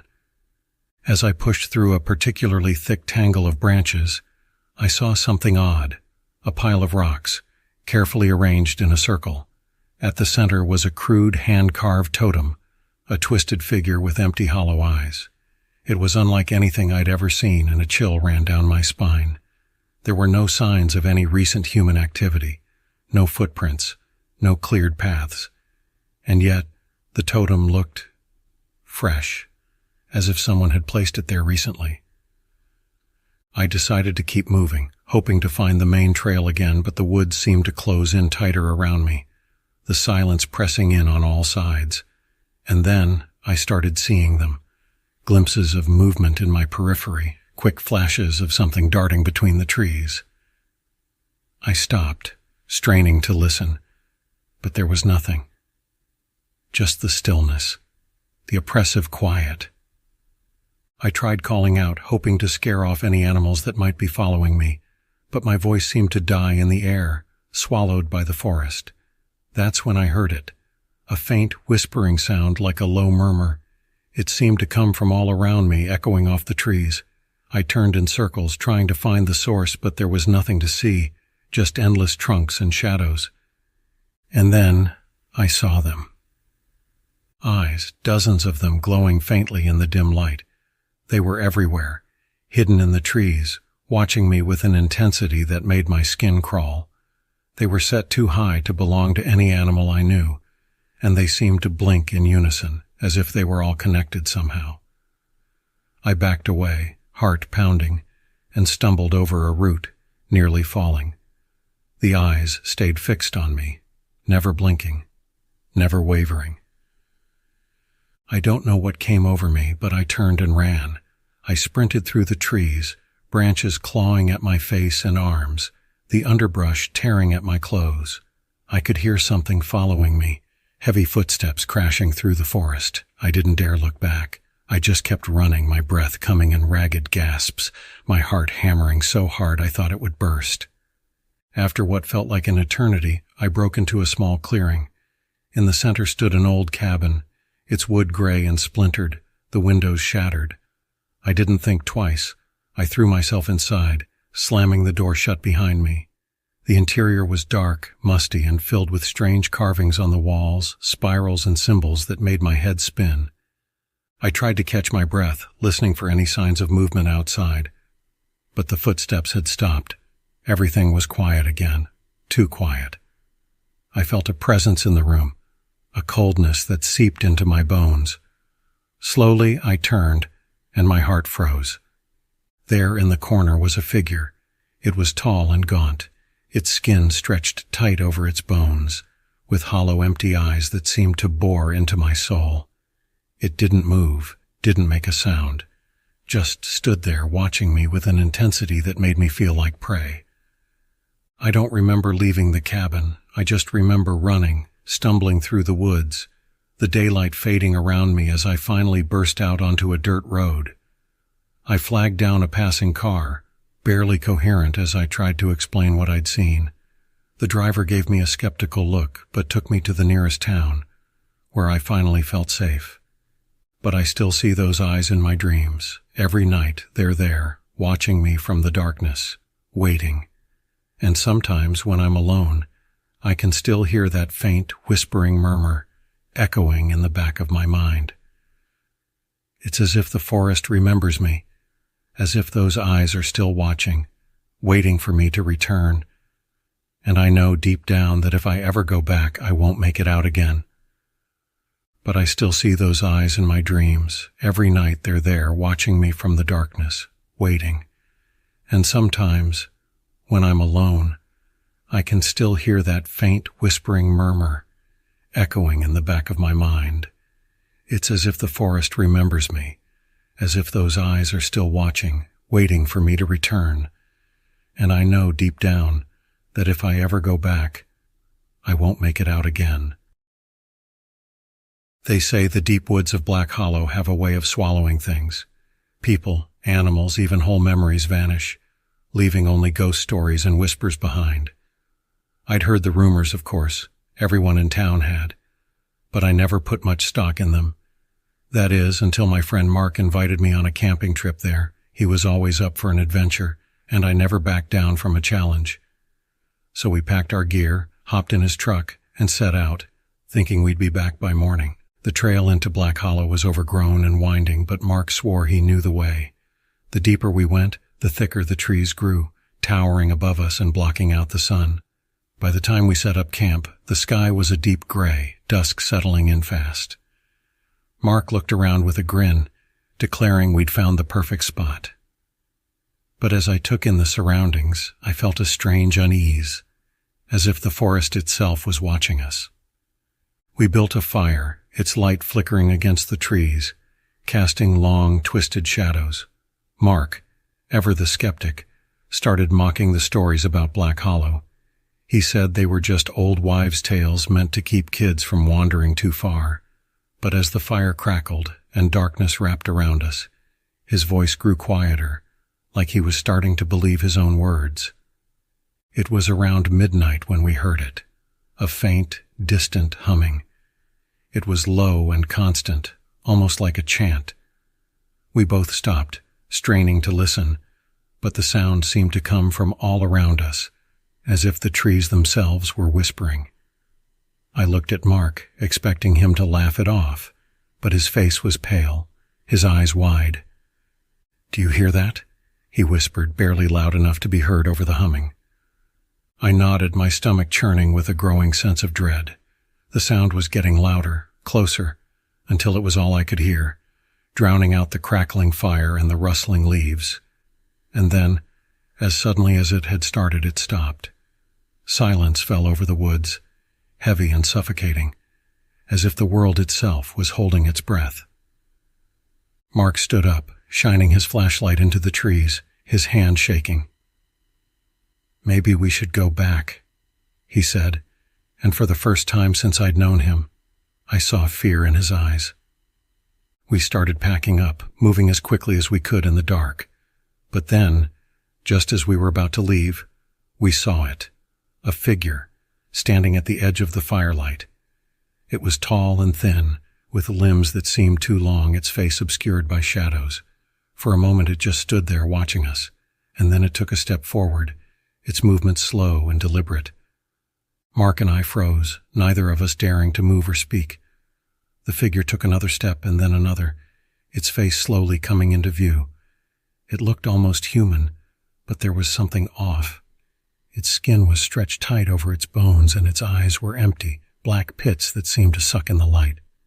Without a word we turned and ran, crashing through the underbrush, not caring about the branches that scratched at our skin or the roots that threatened to trip us. We just kept running. The sound of footsteps close behind, relentless and unhurried, like it knew we couldn't escape. We stumbled onto the trail, gasping for breath, but when we looked back, there was nothing there, just the darkness, deep and impenetrable. We stood there, hearts pounding, waiting for the figure to emerge, but the forest was silent once again. We kept moving, desperate to reach the truck, but as we rounded a bend in the trail, we stopped short. There, standing in our path, was Mark. Another Mark. He looked just like my friend, down to the clothes and the look of panic on his face, but I knew it couldn't be him, because the real Mark was standing right beside me. The other Mark smiled, a slow, unnatural grin that stretched too wide, his eyes dark and empty like the figure we'd seen before. He took a step forward, reaching out a hand, and I felt Mark grab my arm, pulling me back. "Run!" he shouted, and we took off again, our footsteps pounding against the ground, the other Mark's laughter echoing behind us, growing louder and more twisted with each step.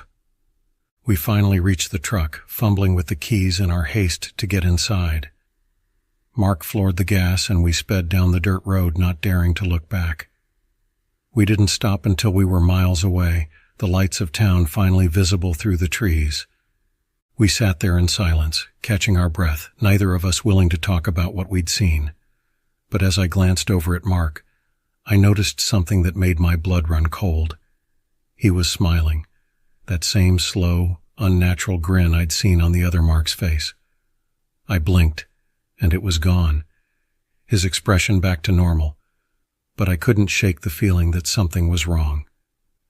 We made it back to town, but things were never the same. Mark wouldn't talk about what happened, and neither would I. But every now and then, I catch a glimpse of him out of the corner of my eye, watching me with that strange, empty look, and sometimes late at night I hear the humming again, faint and distant, like a reminder that Black Hollow isn't finished with us yet. The stories were true, all of them, and now I think it's watching me, waiting for the right moment to pull me back into the woods, where shadows have faces, and you can't trust even the people you know. I'm telling you this not because I want to. I'm telling you because you need to hear it, and maybe, just maybe, this story will keep you from making the same mistake I did.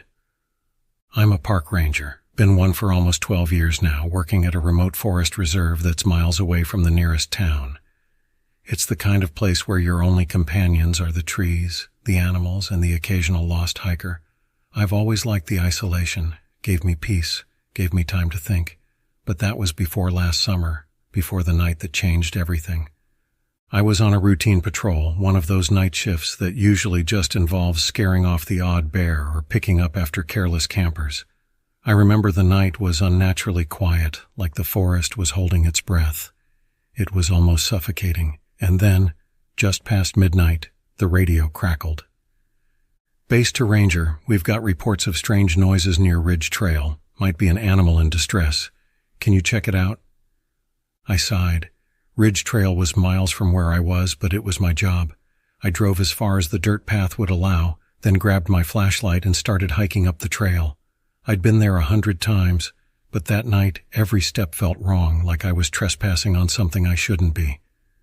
The air grew thicker the deeper I went. The trees seemed to close in, and shadows played tricks on my eyes, stretching and shifting like they had minds of their own. Then I heard it, a low guttural growl. It echoed through the trees, chilling me to the bone. I stood still, scanning the forest with my flashlight. My heart was pounding, but I couldn't see anything. Just trees and darkness.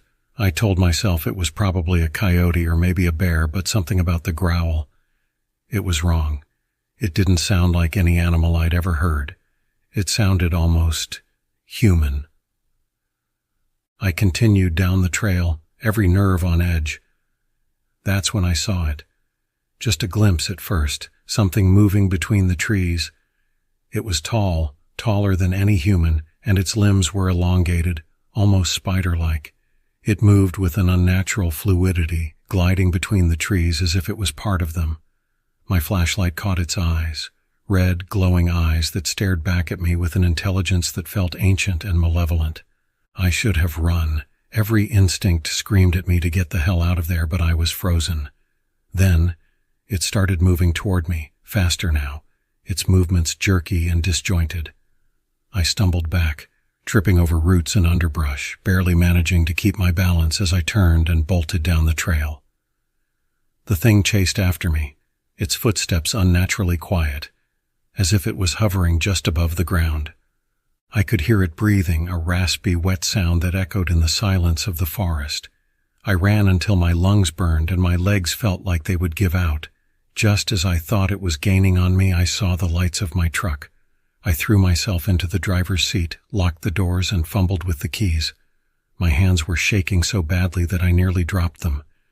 The headlights illuminated the trail ahead, but there was nothing there, no sign of the creature. I took a moment to catch my breath, laughing nervously, thinking maybe I'd imagined it. But then, something slammed into the side of the truck, rocking it violently. I screamed and floored the gas pedal, tearing down the trail faster than I'd ever driven in my life. When I got back to the station, I was a mess. I tried to explain what I'd seen, but they just looked at me like I was crazy. They said it was probably a bear, maybe even a hallucination from being tired. But I know what I saw. I took a few days off, thinking some rest would help me clear my head. But when I returned to work, things got worse. I started seeing shadows in the forest that didn't belong, hearing whispers at night when I was alone. I tried to convince myself it was all in my head, but deep down, I knew the truth. The thing I saw wasn't just an animal. It was something older, something evil. Last week I found a note in my locker. No one knew how it got there. It wasn't written in any language I recognized, just strange symbols and a drawing of an elongated figure with red eyes. I took it to the local historian, hoping for some answers. He went pale when he saw it, refused to even touch the paper. He told me about legends of skinwalkers, creatures that could mimic humans, lure them into the woods, and steal their souls. I laughed it off at the time, but now, I'm not so sure. I'm telling you this because last night I saw it again, standing outside my window, those red eyes staring back at me, just waiting. I don't know how it found me, but I can feel it watching, even now. I can't sleep, I can't think. I know it's only a matter of time before it gets me. So if you're ever in the woods and you see something that doesn't feel right, something with red eyes watching you, run. Run and don't look back. And pray that it doesn't follow you home, because once it does, there's no escaping it. The forest felt different that night. I'd been coming to these woods for years, often alone, always chasing the solitude that only the deep wilderness could provide. But this time, as I set up my camp and the sun dipped below the horizon, I felt a strange unease, a tension in the air that I couldn't shake. It started with a low hum, almost like a vibration in my bones. At first, I thought it might be the wind, but the trees were still. There wasn't a single leaf rustling, not even the usual chorus of crickets or frogs. I tried to ignore it, telling myself that silence was what I'd come for. But as the darkness closed in, I couldn't help but feel like something was watching me from the shadows, just beyond the reach of my campfire. I was snapping twigs for kindling when I saw them, two small reflective dots in the darkness. Eyes. They blinked, then disappeared, and I was left staring into the void, straining to see what creature might be lurking out there. But there was nothing. I laughed it off, figuring it was a deer or a fox, and went back to building my fire. I had just settled into my camping chair when I heard footsteps, slow and deliberate, crunching through the underbrush. I froze, every muscle tensing as I scanned the darkness, but all I could see was the dancing shadows cast by the fire. I called out, half expecting a fellow camper to emerge, but there was no response. Instead, the footsteps stopped, replaced by a strange shuffling sound. It was closer now, just beyond the firelight, as if something was circling my camp. I told myself it was just an animal, probably a curious bear, and picked up the heavy flashlight beside me. I clicked it on and shinned it into the trees, the beam cutting through the darkness. And that's when I saw him. A man, tall and gaunt, with pale skin and hollow cheeks. He was dressed in ragged clothes that looked like they hadn't been washed in years, but what struck me most were his eyes. They were empty, like twin pits of darkness, void of any emotion. He just stood there staring at me, his lips twisted into a thin smile. "Hello?" I called out, my voice cracking. He didn't respond. He didn't even move. He just kept staring, that eerie smile frozen on his face. And then, slowly, he raised a finger and pointed at me. I took a step back, gripping the flashlight tighter, ready to bolt. But before I could move, he melted into the darkness, as if he'd never been there at all. My heart was racing, my breath shallow, but I forced myself to stay calm. I told myself it was just some crazed wanderer, someone who'd lost his way and stumbled upon my camp. I tried to convince myself of that, but deep down, I knew something was wrong. I'd seen something in those eyes, something that wasn't human. I was gathering my things, ready to leave when I heard it. A whisper, faint but clear. "He's coming." The words drifted through the trees, barely audible but unmistakable. I whipped around, scanning the darkness, but there was no one there, just the shadows, stretching and shifting in the firelight. I felt a chill run down my spine, like icy fingers tracing my bones. I wanted to leave, but something held me there, rooted to the spot, as if the forest itself was keeping me captive. And then I saw him again, the man standing just a few feet away, close enough that I could see the lines etched into his pale skin, the sunken hollows beneath his eyes.